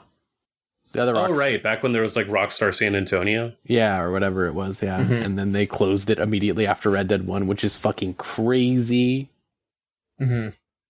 But the things you're talking about of them like putting you in these situations and then not even saying anything about it, absolutely their problem in every game they made after that. Like 5,000%. Rockstar San Diego is what it was. San Diego, thank you. Yeah. And like I'm at least, like I said, I'm trying out a little bit of GTA 4. I'll probably still try it out because like I hear good things about like Ballad of Gay Tony, and I have a little bit more fun with them having like fake New York as a concept, just because fake LA. Why. Fake LA seems neat. I added in the mods, like I said, where like I actually have controller support. I can still like input cheats and stuff where it's like, okay, because it's not a cover shooter yet. It's still like press B just run to around. Which I'm not going to lie, some of those missions are infuriating because of it. But if I can at least like give myself 50 ammo on like a super cool gun to just get through it, then cool. But no, it's again the approximations of what it like they're going for. I don't have like a base like comparison to, but you have like the channel from Terminator 2. I remember that. You have again the like haze inherent to LA where like when the sunset comes up, it really just like hits that like level of like yellow in it, which is really cool to see a game try out. Yeah, I'm curious where things will like go with the story, and I think about people who play these games and it like they are in like probably top game lists for them. Mm-hmm. And I'm curious just like what are your takeaways from like San Andreas? Is it really just, you know, the freedom to like kill whoever in a game? Was there anything in the story that really like resonated? Because again, if anything, my big concern is like I think Bully hit a good job as a story. Like, it's, again, like, having to fit the Rockstar stuff in a more wide-scale narrative. But from that, you know, even, like, the lines that it toes, it has, like, narrative purpose. Gary, or whatever his name was, being such a little, like, dipshit because he has, like, insecurities around power. Again, in a, like, environment that is so, like, driven to promote toxic masculinity, especially as it relates to like very old like colonial patriarchal like systems. Mm-hmm. It's cool that this whole game your focus is being the guy to try and like tell people like, hey man, the thing that you're so like worked up about doesn't matter. Mm-hmm. Just go and like do shit that you want to do instead of being wrapped up in this. But I don't know. If they get to that point, they'll be cool, but I'm not surprised if Rockstar also has trouble just writing people of color. Yeah. They have problems writing anyone who's not a white guy. I'm going to keep it real. I am learning that this might be the case. When you see... I'm going to keep it real with you also. Like, genuinely, that extends to, like, Nico as an Eastern European guy. Like... Oh, yeah.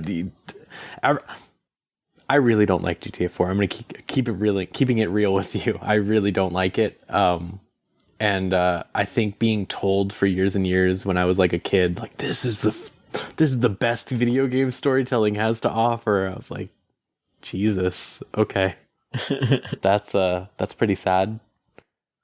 Yeah. Oh. No, because again, there's stuff in like his character I like and I'm curious to see.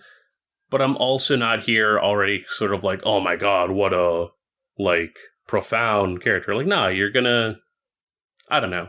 I don't think I'm gonna hate my time with him, but it's also just like... Yeah, I mean, maybe you'll feel better. It's the stuff they do as it gets near the end of his story that I was really like, this is like if you didn't understand Heat.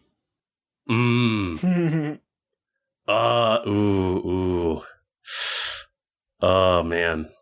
Which is kind of Rockstar's whole thing, if I'm going to keep it real with you. They're very iterative of these like works, and then it's like, oh, you don't get what makes it good.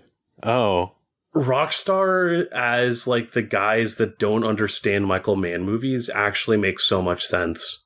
they just have that vibe. Like they just all of their stuff. Like it's just like it's crazy. It's fucking crazy. I'll at least give them points in Red Dead that, like, they did make a very traditional Western. Mm-hmm. But, like, Rockstar is that kid at the end of 0083 Stardust Memory. Or no, the kid at the end of War in the Pocket. I haven't seen War in the Pocket yet, but I only know that one scene. I'm like, don't worry. There'll be another war. Yeah. All right, Rose. Hi. feel free to talk about whatever. There's the way you said that. Specifically. Look, there's some stuff that I'm very specifically interested in, but you also have written down other stuff. I mean, if you want to talk about Blueprints or the first Berserker, you can do so. I'll do it really quick, and then we can talk about what you want to hear about. Just because I don't have that much to say about the other two. Okay. I'm continuing to play Blueprints, which is the puzzle game du jour of the modern era. I feel like, roguelike puzzle. I'm sure they talked about it on the other episodes of the podcast. But it's fun. I got my standard win. I got another win, another trophy in it recently from doing some puzzles. I just think it's a fun little game. I think I understand where people are coming from being frustrated with the RNG aspects of it. But at the same time, I actually really like the RNG aspects of it because it's like this type of thing where you are being forced to find things to focus on and think about trying to go for during any given run of that game. So it's like, oh, I got the schoolhouse today, so maybe I'll try to go for the classroom puzzles or something like that. And I really like that about it because it's like, I'm really bad if I don't have like a goal set up. And then I think I would be mad about the RNG if it was just like, go into the mode that you do this in. Instead, it's just like, okay, I can set up goals. I have these ideas. Doing the randomness means that they can hide things in weird places for them to matter later. And then like you can stumble across it and be like, oh my God, I just realized this means this or something. There are things I would fix, mainly just giving the player, I think, perhaps more RNG mitigating tools. But honestly, once you figure out how things work in that game, the RNG is not that bad. Because you start to figure out like exactly what triggers room spawning and stuff like that. I really like that game. I recommend anyone try it. It's on freaking PlayStation Plus if you have that. Otherwise, I don't think it's that much. I think it's like a $30 game or something. Really fun.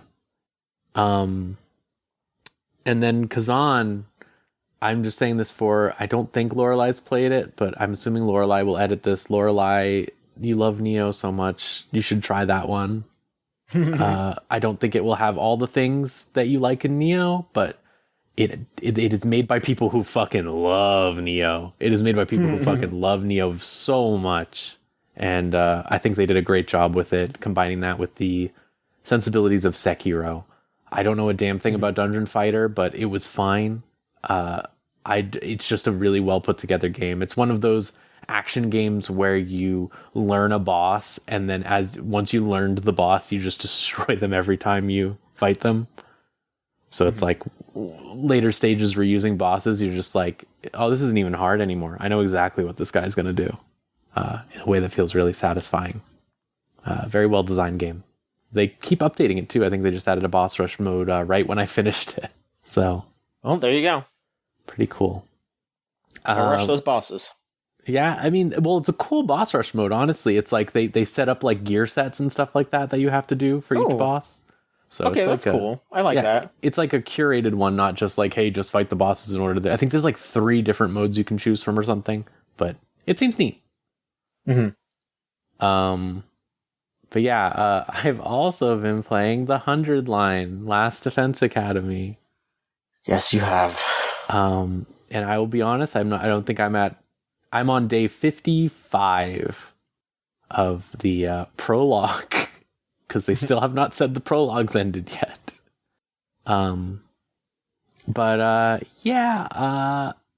I don't know what to say. Is there anything you're curious about specifically about this, John? Look, okay. This has been an internal struggle for me for a while because I don't have to go through the whole thing. Everyone knows how I feel. Ending of V3 disappointed me. I really didn't like Rain Code at all. So I was ready to just be done with anything that Kodaka's involved with. But so many people that I know and trust have been talking this game up and have been talking up specifically the Kodaka aspects as well, because this is a big collaborative effort, like even just in the writing. Like Uchikoshi's involved, and there's other writers They got involved. the Boruto writer. Apparently, yeah. And I made this big proclamation, like, I don't want to fuck with this shit anymore. I'm done. Do you think I should rescind that? I guess that is my question. Like, do you think, just from what you have played so far? I think it's much better. Okay. So I'm going to say my problem with Rain Code was twofold. One was I thought that it had some good aspects, but it was undermining them at every turn. And then the second one was that it ran really badly on the Nintendo Switch. Just sort of, I think the gameplay systems were pretty whack. But so I think they solved the gameplay system stuff here. This is a pretty, it's not Fire Emblem. I want to make that clear. It's no Fire Emblem, but it's above like an Utawari Ramono, which it is bad. I'm just telling you that. It's not about a very good strategy RPG. So it's like a little bit above Utawari Ramono in terms of like, hey, these guys have interesting gimmicks. Enemies have different things going on with them. You have to think a little bit. So I appreciate that it is pretty straightforward. I've heard this is a problem later, and it's okay. I don't even know where to start with this. But so I'm not even at the point where you can choose decisions. All right. Okay. I'm only like 15 hours into the game, maybe. Mm-hmm. That sounds about right, actually. Yeah, like 15 hours. And my understanding is once you finish the first 100 days, then you start doing it stuff. Mm-hmm. So I can't speak on the decision angles and stuff like that and all the different ways that unfolds, but I can speak to the character writing and the overall format of the game. I think that you can tell when things are written by Uchikoshi because they pop up a Wikipedia entry all of a sudden in the middle of dialogue, and it's really funny. And you can tell when things are Kodaka because they're kind of annoying. I think that it is much closer to the earlier Danganronpas in some ways, but the loudness of all the characters is definitely more in vein of something like V3. I mean, I'm not too upset about that. Like, I enjoyed a good amount of V3 for what it's worth. I don't think so. I think so far, I've been not super impressed by the way that it is written, where it's written in the ways that I think both of those writers have a huge weakness in, where they're constantly going, don't you want, if you knew the truth, that would change everything. And then a character goes, well, what is the truth? And then like an alarm bell goes off and they go, maybe we'll talk about this later. And then they never do. Right. Which happens a lot in Danganronpa and in Zero Escape and Somnium Files and stuff like that. But it's like pretty bad here because they have this system, and I've heard from people who are in the route section of the game, this is the big problem. They have this system where most of the time during the day they just do like free time, where it just pops up free time, and then you just walk around and have one conversation with someone or do like one gameplay oriented thing. And I think that system is obviously needed for a video game, but it kind of makes the parts where they're not talking about anything feel more insane, because it's really like you're all stuck in this building and you need to learn about things. You want to learn about things. You need to talk things through, and you're literally just fucking around. Yeah, it's like even more egregious than how it was in Danganronpa, where it was like, yeah, obviously there's shit going down, but what are you going to do, right? And that's like... Exactly, yeah. Whereas here, it's literally like, it just feels really contrived in a way that I'm sure gets better with like, route stuff when they can fit more story events in that are structured. But when everyone has no idea what's going on and people are throwing around keywords like world death and not explaining it, it feels kind of silly. So yeah, I'm kind of torn on it right now. I think you would probably like it, maybe in the long run. I think I will like it in the long run. I just think that it's like, I don't know, I feel like I have like an anti-Kodaka gene or something now, ever since V3, where I just think he's like, it's like he doesn't want to be nihilistic, but he keeps doing it. I don't know how else to put it. It's like he wants to think that he's better than just like wanton violence and stuff like that. And that like he can make like a larger point. And I think at times he can make larger points, but it's like he can't stop making characters who are just like weird nihilists, you know? And I don't know. I'm curious to see. I'm sure I'll have more to say about it. I'm sorry I don't have much to say because it's like I feel like once I get to the routes, I'll have a bit more clear picture of where they're going with this game. Because the vibe I've been getting is it's like every ending you get kind of paints into the larger paint. Like not all of them, but a lot of them will paint into the larger narrative. And like you need to get certain endings to get another ending and stuff like that at times, which I think is really cool. I think that's a really great concept. Which I mean, I guess Uchikoshi does that all the time, right?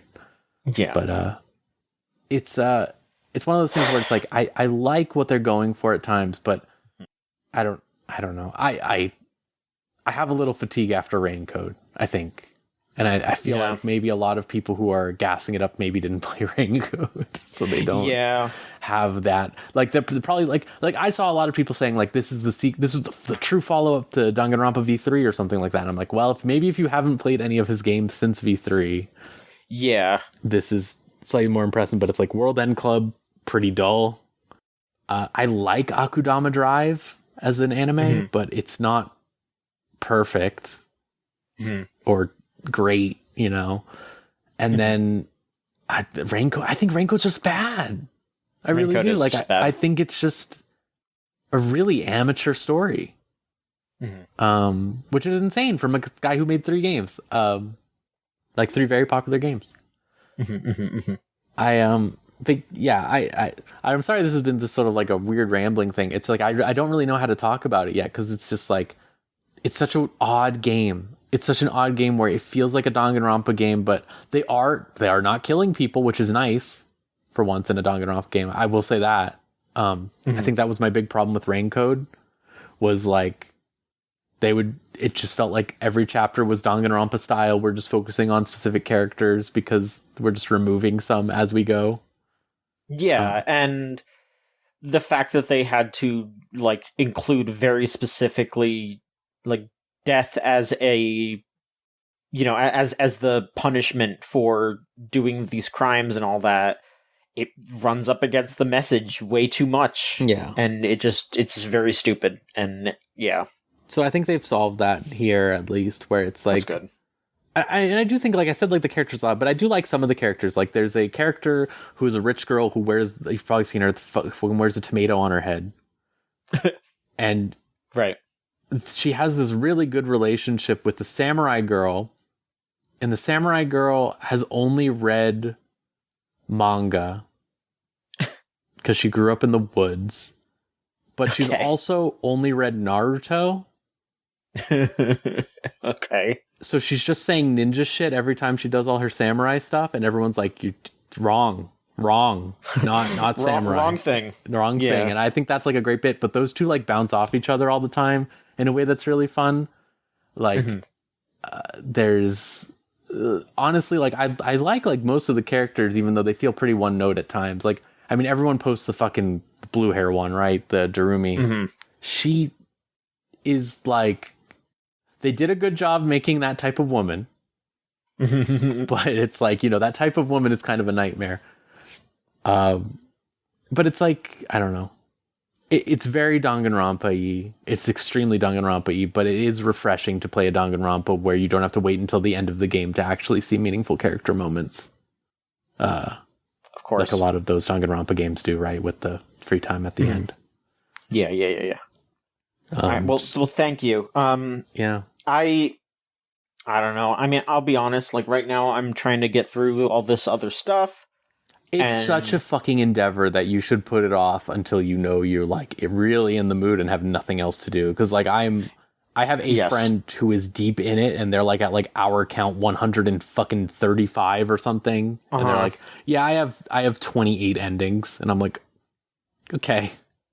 Really, it's just like this fear of the Switch 2's looming shadow right now is what I would say. I got that shit on pre-order. I'm getting one day one, and honestly, it's scary just because it's like, okay, there's that, and then fucking Deltarune Chapter 3 and 4 is coming out. Like, I know. I have to play through that because people are going to be spoiling that like fucking crazy. Like, I have to just play through that. Well, it's okay. If he just puts a Spamton somewhere, then everyone will just focus on that instead of the characters that are actually interesting. Well, I like Spamton. I like Spamton too, I want to see him. I'm just saying, like, nobody posts about fucking Queen. That's all I'm saying. That's true. All right, yeah, we just have to hope that there's another Tumblr sexy man in the next 2 chapters, because if there is, then we're good. Okay. And I don't know. We'll fucking see. It's just very funny because like I'm like fighting with myself. Like, am I going to just play, or am I gonna run through Deltarune Chapter 1 and 2 real quick so I can play it on the Switch 2, or because I haven't played it on my Switch, or should I just play it on Steam because I already did it and I don't have to worry about that. But I don't know. I'll probably just play through it on Steam because it's already there and I don't have to worry about it. I think he said that. I mean, I think they were separate games on the. Were they? I don't know. I feel like you can just choose the chapters separately, but I don't know. Yeah, but there might be some like stuff that transfers over, Yeah. But actually, I guess with the weird way that you can do 2. Yeah. Like, I didn't do that run, but maybe. I don't know. We'll see. Gaming is just happening at an alarming rate right now. So I know. That's how I feel. I'm trying to get through Expedition and then like try to get through a little I have Hello Kitty Island Adventure installed on my Steam Deck. Haven't even touched it. That's true. Like, fucking, it's been hell out here. There's gonna be some other like fucking Sanrio game, right? Or is that also Hello Kitty? I don't remember. Oh no, it's Tamagotchi. I was thinking about the Tamagotchi game. I mean, I'm interested in that Tamagotchi game. Sure. It was really scary when they had the fucking YouTube baby sensory teeth cleaning minigame in that direct, though. That was like the scariest shit. Yeah. They need to do that exact game, but with Digimon. You want to clean up Agumon's teeth, yeah? I don't think anyone's ever done it. He's probably got the nastiest fucking teeth ever. I mean, he's eating... all they eat is meat. Every day? All those every day. Just like Flamedermon showed Anthony Bourdain. But yeah, they need fucking... They teeth brushed. For sure. They've all got nasty teeth. Absolutely. I would bet money on that. All right. Let's do this last bit of news then here. So, folks, I don't think Jade Raymond has been able to make a video game for the past, 2 decades, because, the studio that she created, Haven Interactive, which got bought by Sony in 2022, they're making a game, what was it? Fair Games, which apparently it originally had a money sign as the S, but now they have taken the money sign out. Was being worked on for ages and ages, and she just left. She left the studio. Again. Game's not out yet. She's left yet another studio before the games come out. Yeah, it's crazy. Like, one of the, big... quote-unquote visionaries just jumping around everywhere. Because, yeah, she was Ubisoft, and then went to Motive, and then went to fucking Google Stadia. Fucking Stadia. And, yeah, she went over to Haven Studios for a year, got bought out by Sony, was making this Fair Games game, and then I guess she's gonna end up somewhere else.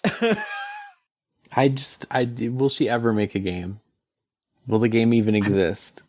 I mean, this Fair Games game, she seemed to have been involved for a while, and it's not canceled yet. It's not canceled yet, but it had the same response that I think the other live service games had.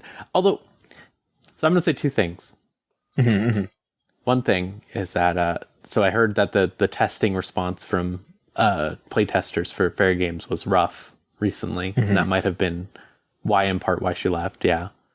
Mm-hmm. Second, I think it's incredibly funny that given what we have seen of the situation at Bungie and the stories that have come out since in wakes of the plagiarism, where it's like morale's at an all-time low, etc. We know about all the horrible stuff that happened last year during the Destiny 2 expansion launch, with regards to like the work environment and layoffs and stuff. I think it's really funny that Sony had Bungie go around early last year or whenever they bought them, I guess end of 2023, and just fucking look at all the live service games and say if they were good or not, because it's like now Bungie is making a live service game that I don't think anyone is happy about. Right. And it's just like, man, like, could Bungie have fucked this over is what I'm thinking. Like, could this have been them also? Sony's fucking insane though. I gotta say it just now. Like, Sony, I'm still reeling over they had a God of War live service game in development from fucking Bluepoint. For who? Yeah, for who? Who is that for? I feel Nobody. Like and then did you see they just bought another live service studio that's going to make a frog game, whatever that means. Just saying shit. Not real. It's not real. I hope Jade Raymond one day gets to make a game, but also right now I am kind of leaning towards like, I don't even know. Does she want to? I don't know what's going on. It's happened so much. Yeah. I want to bring up like a blurb from her Wikipedia. Okay. That like specifically, I think this was like recent. Jade was recently removed from Haven by Sony leadership after developing their product for 4+ years and having very poor reception to their product. Haven will likely be closed after the game comes out and fails. Great. Like, people are just... no one has cared enough to, like, update that, since that is just a bunch of speculation in a Wikipedia article. But, like, that's just, like... That's just the agreed concept. Yeah, it's just what people are already banking on with this. Mm-hmm. Let's see here. I was talking a little bit about the Switch 2 earlier there. Nintendo did announce some of the specific updates that the games are going to be getting. Here, I'll just read off the full list here of what games are getting updated on launch day. Clubhouse Games is getting Game Share, which is basically DS download play. So you can play online or locally, which is nice. You don't have to own the game to play multiplayer with other people. That's actually really cool. Let's see here. Here, I'll just kind of like jump around and read off all the ones that are just getting that. Big Brain Academy, Brain versus Brain, in case you want to play fucking Big Brain Academy with your friends. I don't know. Someone has gotta. Okay, those are the only two that are only getting that. ARMS is getting higher end visuals, a better frame rate, and HDR. Thank God. Captain Toad is getting Game Share, as well as HDR and better visuals. This one's actually pretty cool. They're updating the visuals for Game Builder Garage, and they're adding Joy-Con 2 mouse controls. So that's actually pretty neat. Yeah, that's nice. Yeah. New Super Mario Bros. U Deluxe is having better resolution. Mario 3D World plus Bowser's Fury is getting better visuals, better frame rate, specifically on Bowser's Fury, and HDR support, and Game Share. So you could play Mario 3D World multiplayer, and then Bowser's Fury, you got one person as Mario and one person as Bowser Jr. They got Mario Odyssey, better visuals in HDR, and also that really shitty multiplayer thing where someone can quote-unquote control Cappy, which, like, it's just, whatever. It's worse than the Galaxy Pointer. Yeah, nobody should be doing that. And then Echoes of Wisdom and the Link's Awakening remake are going to have higher res and HDR. I think but that go ahead. That's crazy that they didn't fix the frame rate well, we'll see, but the I don't know if you played either of those, Link's Awakening or Echoes of Wisdom, but they have this horrible frame stuttering. It's really bad. That's fucking crazy. I can't believe they didn't say anything about it. Yeah. However, the most important one, they did confirm that Scarlet and Violet are going to have optimized visuals, and they are claiming it will have a better frame rate. 26 FPS, let's go. We will see. That is the first thing I am checking. As soon as I get the Switch 2, I am not playing a new game. I am turning on Violet. I am seeing how it runs. I'm going to the lake, and I'm going to see how it looks. I will believe it when I see it. I mean, even a locked 30 would be beautiful for that game. 100%. So the thing that I am especially scared of is that they have revealed that not only are they making these claims about the frame rate, they say that more Pokemon are going to spawn on the Switch 2 version. What? Which I am waiting for them to be like, oh yeah, no, we tested it and it ran better with the lower Pokemon spawn from the original version, and now we're just adding more Pokemon and it's gonna run bad again. I'm waiting for that to happen. Yeah. I'm just sitting here. Ooh, I'm ready. I don't fucking get it. It looks exactly the same visuals wise. Like, they posted some images of Scarlet and Violet that are apparently on the new updated version, but that wasn't really what I cared about. It was the frame rate, and they haven't shown how that'll run. We'll see. I mean, as someone who likes to catch shiny Pokemon, I guess it is nice that there's going to be more spawns, because then that'll be faster. More spawns at once means faster shiny rates, basically. But if it runs like ass, it runs like ass, and I don't want that. But we will see. I will be, like, while my copy of Bravely Default HD is downloading via game keycard, I will try the this Pokemon Violet update.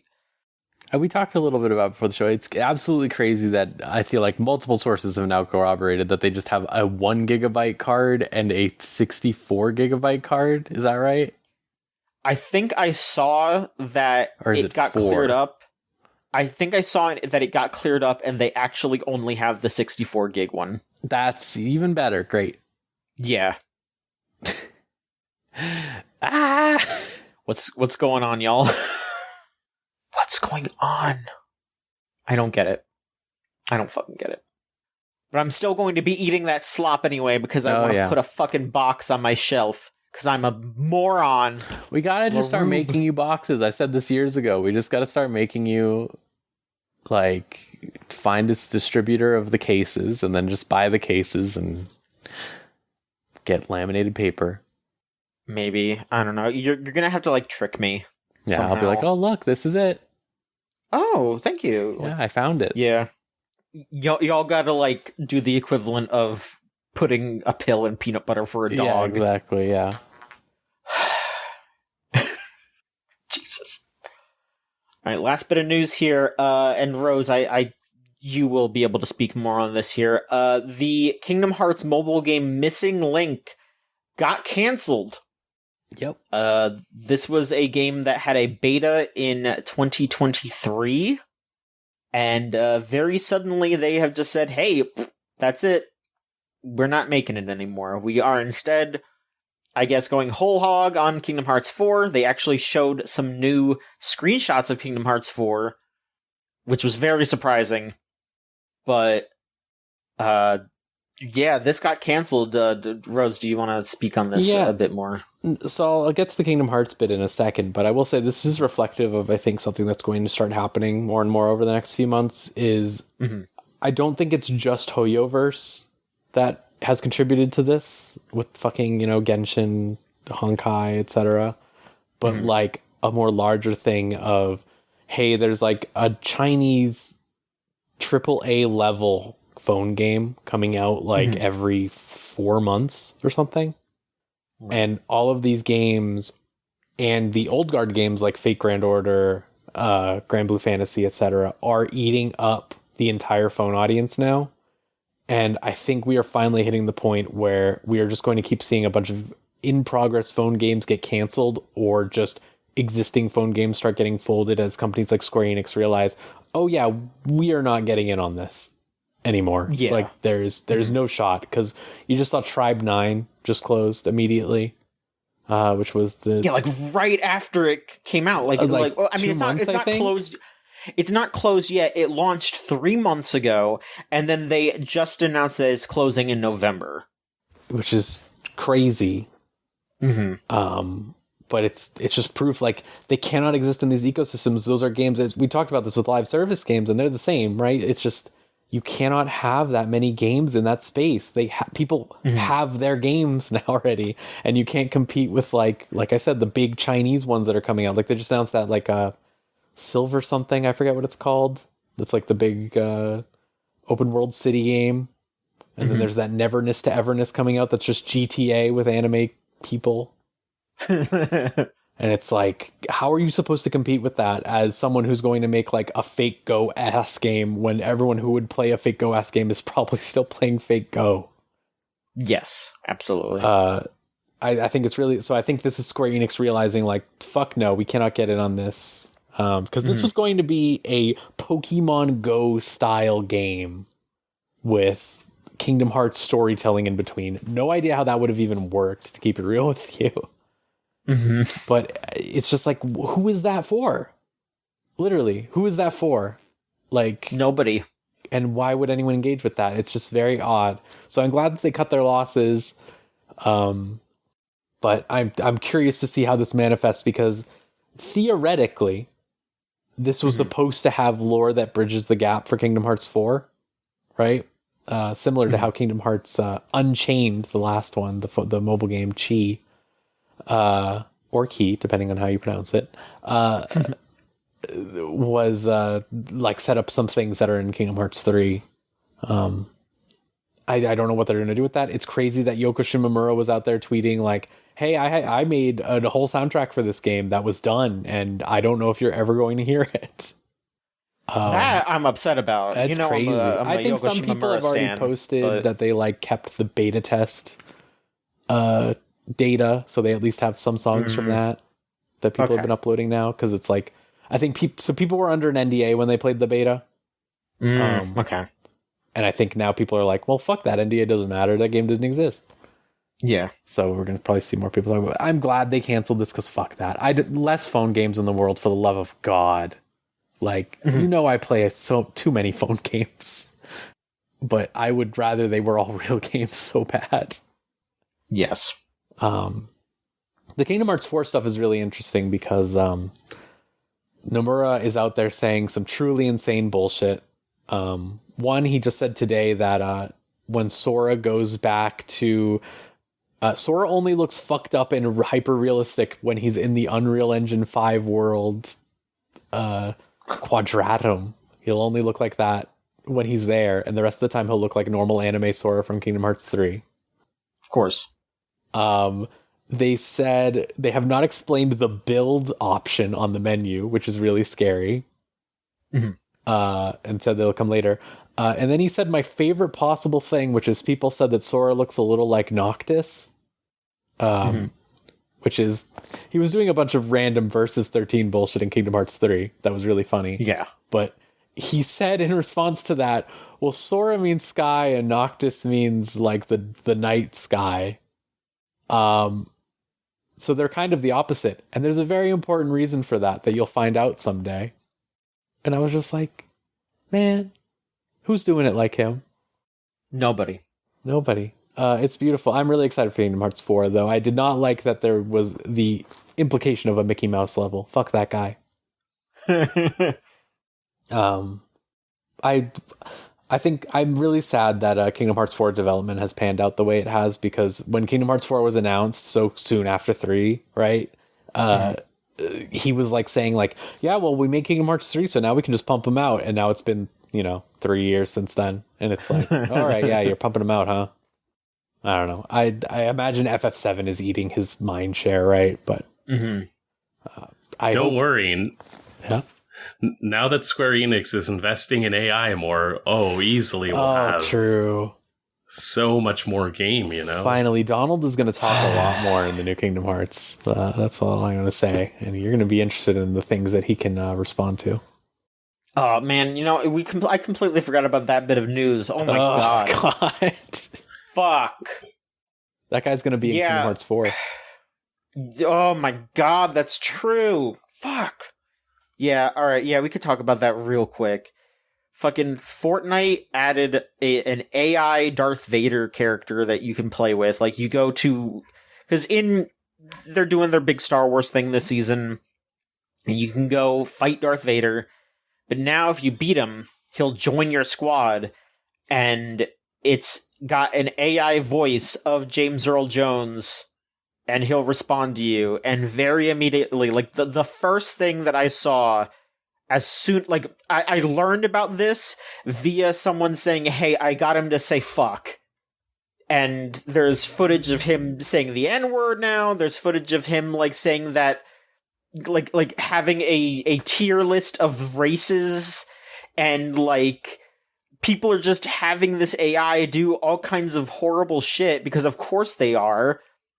And it's the layer on top of the base issue that is James Earl Jones is fucking dead, and they're still using his voice to have Darth Vader say shit, and they could have, it's like, yeah, like Darth Vader's gonna show up in more Star Wars stuff, and he's just gonna have this shitty AI voice instead of hiring somebody to do new voices.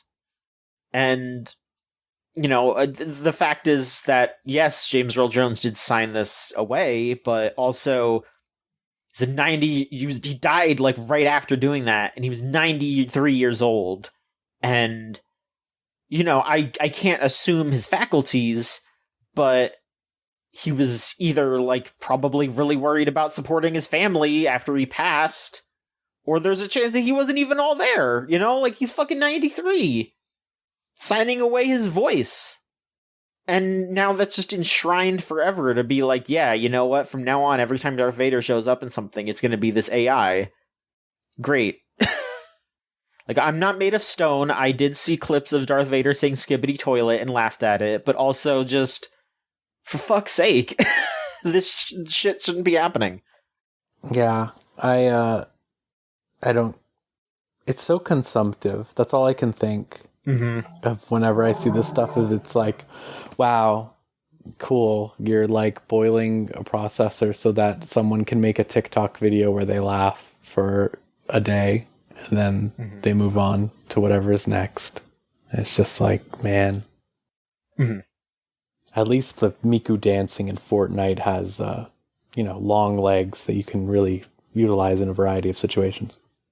Yeah, no, like every time they add a new character, I get to see them doing the Miku dance, and that is very funny. Like, I have seen Palpatine doing the Miku Miku beam, and that's good as fuck. But, it's frustrating. It's just frustrating. And you know what? It's good as fuck because someone actually modeled that and programmed it to work. Yeah. And put in the work to do it instead of half-assing it. Whatever. Alright, well, we're almost done here. We have some questions. If you want to send in a question, we are pretty much retiring the Tumblr. I know that's fucked up, but it's been eating questions like crazy. We have been missing so many people's messages, I've found out. So please, if you've sent a message previously, and we didn't answer it, I'm sorry. There's a good chance. I mean, there's a chance that we just didn't read it, but on the show. But there's a good chance it just got eaten. So the options now are we have a thread in the Discord server. So if you want to join our Discord server, you can send it there. Or because I know that just telling people to go to the Discord server it's asking a lot. Not everything should be in the Discord servers. We have our email now, podcast at gamesline.net, where you can send questions in. You can send them whenever. We also will be accepting Unlimited Railworks questions there too, so you can send them there as well. So podcast at gamesline.net is where you send questions now. So we have 2 questions here, both of them from previous Gamesline contributors. The first one's Solon. What mod or game would you want to see made real with the Guilty Gear Strive source code? Did they talk about that last week?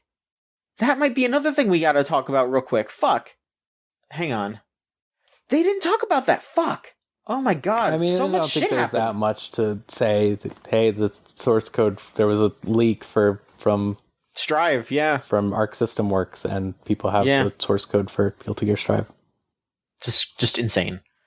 But I guess, yeah, is there something that you want to see made with this now, I guess? I mean, I like the fact that it seems like people are going to be able to make, modded characters easier, just make their own characters and insert it into Strive. I think that's pretty cool. I don't know. I'm out of Persona 6 Arena. This time they have, I don't know. Okay, I actually really like this concept here, specifically of, a fake Persona game. Just make up characters as if they were for a Persona game, and then just make them for the fighting game. Insert them into the fighting game. I like this idea. Maverick, do you have an opinion on any of this? I'm trying to think, and retire White Ramlethal by doing a Blackrock Shooter skin or a Blackrock Shooter mod. What if they make the new Darkstalkers in this? You can make the new Darkstalkers. No, well, because I'm assuming the source code will also mean do you have access to UI elements? From what I could see, people were just straight up able to open the game up in the Unreal Engine editor and just do whatever the fuck. So, probably. Because, if you're going to do a Darkstalkers, you're going to have to zhuzh up the appearance for the UI. Again, I don't have much of a stake in how Strive looks. I know people are very reserved about that, but if you're going to make another game, then you really gotta dive into just making a wholesale setup. Yeah, absolutely. It's got to look very different. And then, yeah, for mods, I would just like to see new characters and them messing around with that. Because the other funny thing that people found digging around on those files, though, is that Super Saiyan Goku from Dragon Ball FighterZ is just in the files for Strive, and if you delete it, the game doesn't work anymore. There's a... real shit. Yeah, Goku is just is the foundation upon which Strive has been built. And last question here from Niall. He asks, you guys planning any special content for Summer Games Fest? It's a great question. I kind of liked when we sat down and watched the streams and stuff. I wouldn't be opposed to doing something like that again. However, it would just kind of depend on if they do streams and stuff like that.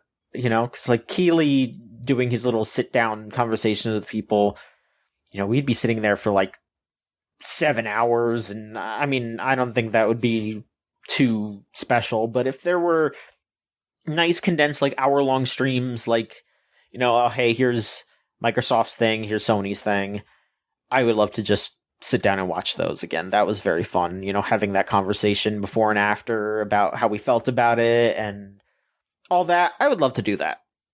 Otherwise, I don't know, probably not, because, yeah, just the way that Keeley does it most of the time, where he's just bringing out someone to talk.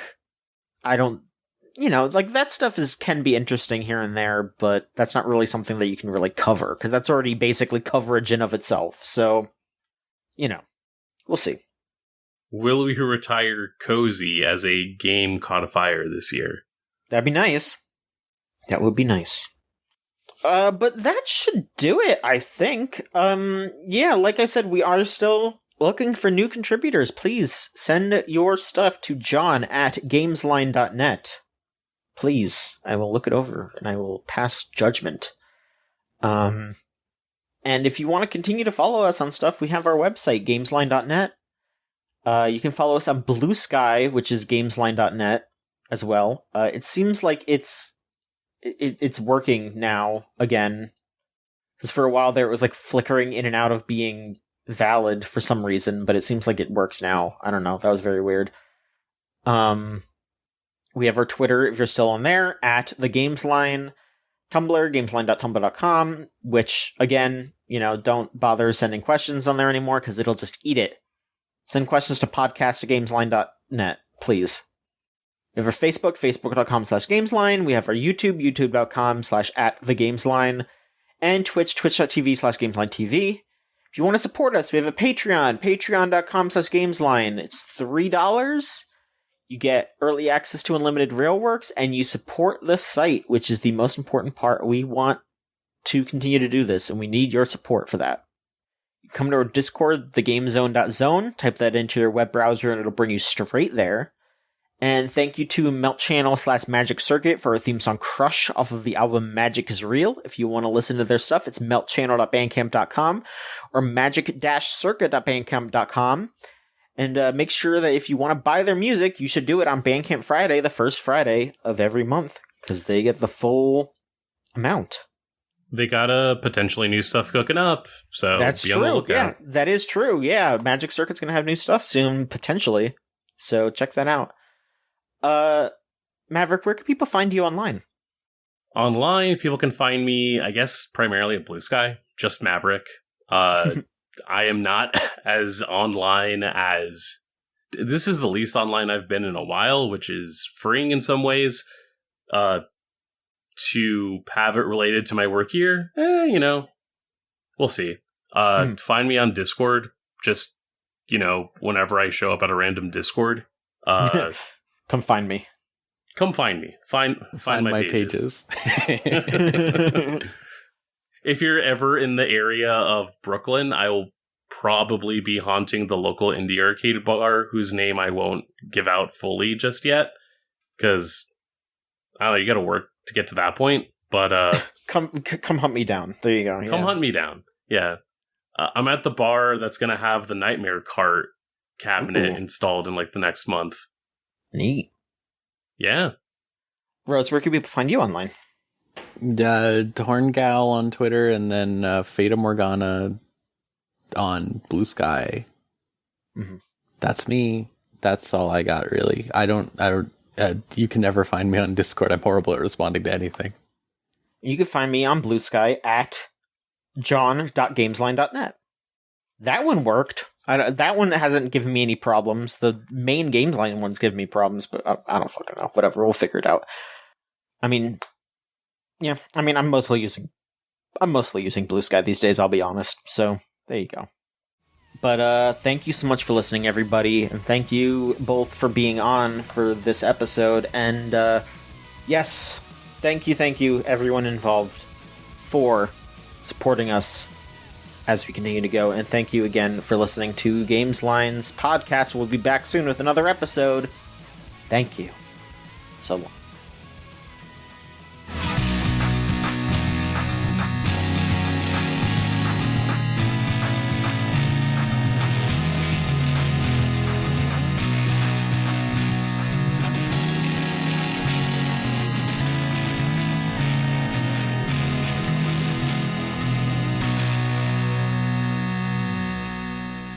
And in between of all that, man, have games sure continued to be video games. Okay. Hi. I think Maverick, hello? Oh no. Can anyone hear me? I can hear you now. Okay. I think Maverick I think freaking Maverick might have died. had an internet hiccup. Oh no. Oh, man. Oh, hi. There you are. Hello. Hey, can you hear me now? Yeah. Yes. Okay. I guess, how do we want to pick up from here? You're saying like recognize. I mean, we could just. I don't know if it caught it all. I don't know. Let me say what I was going to say again in 3, Okay. 2, 1.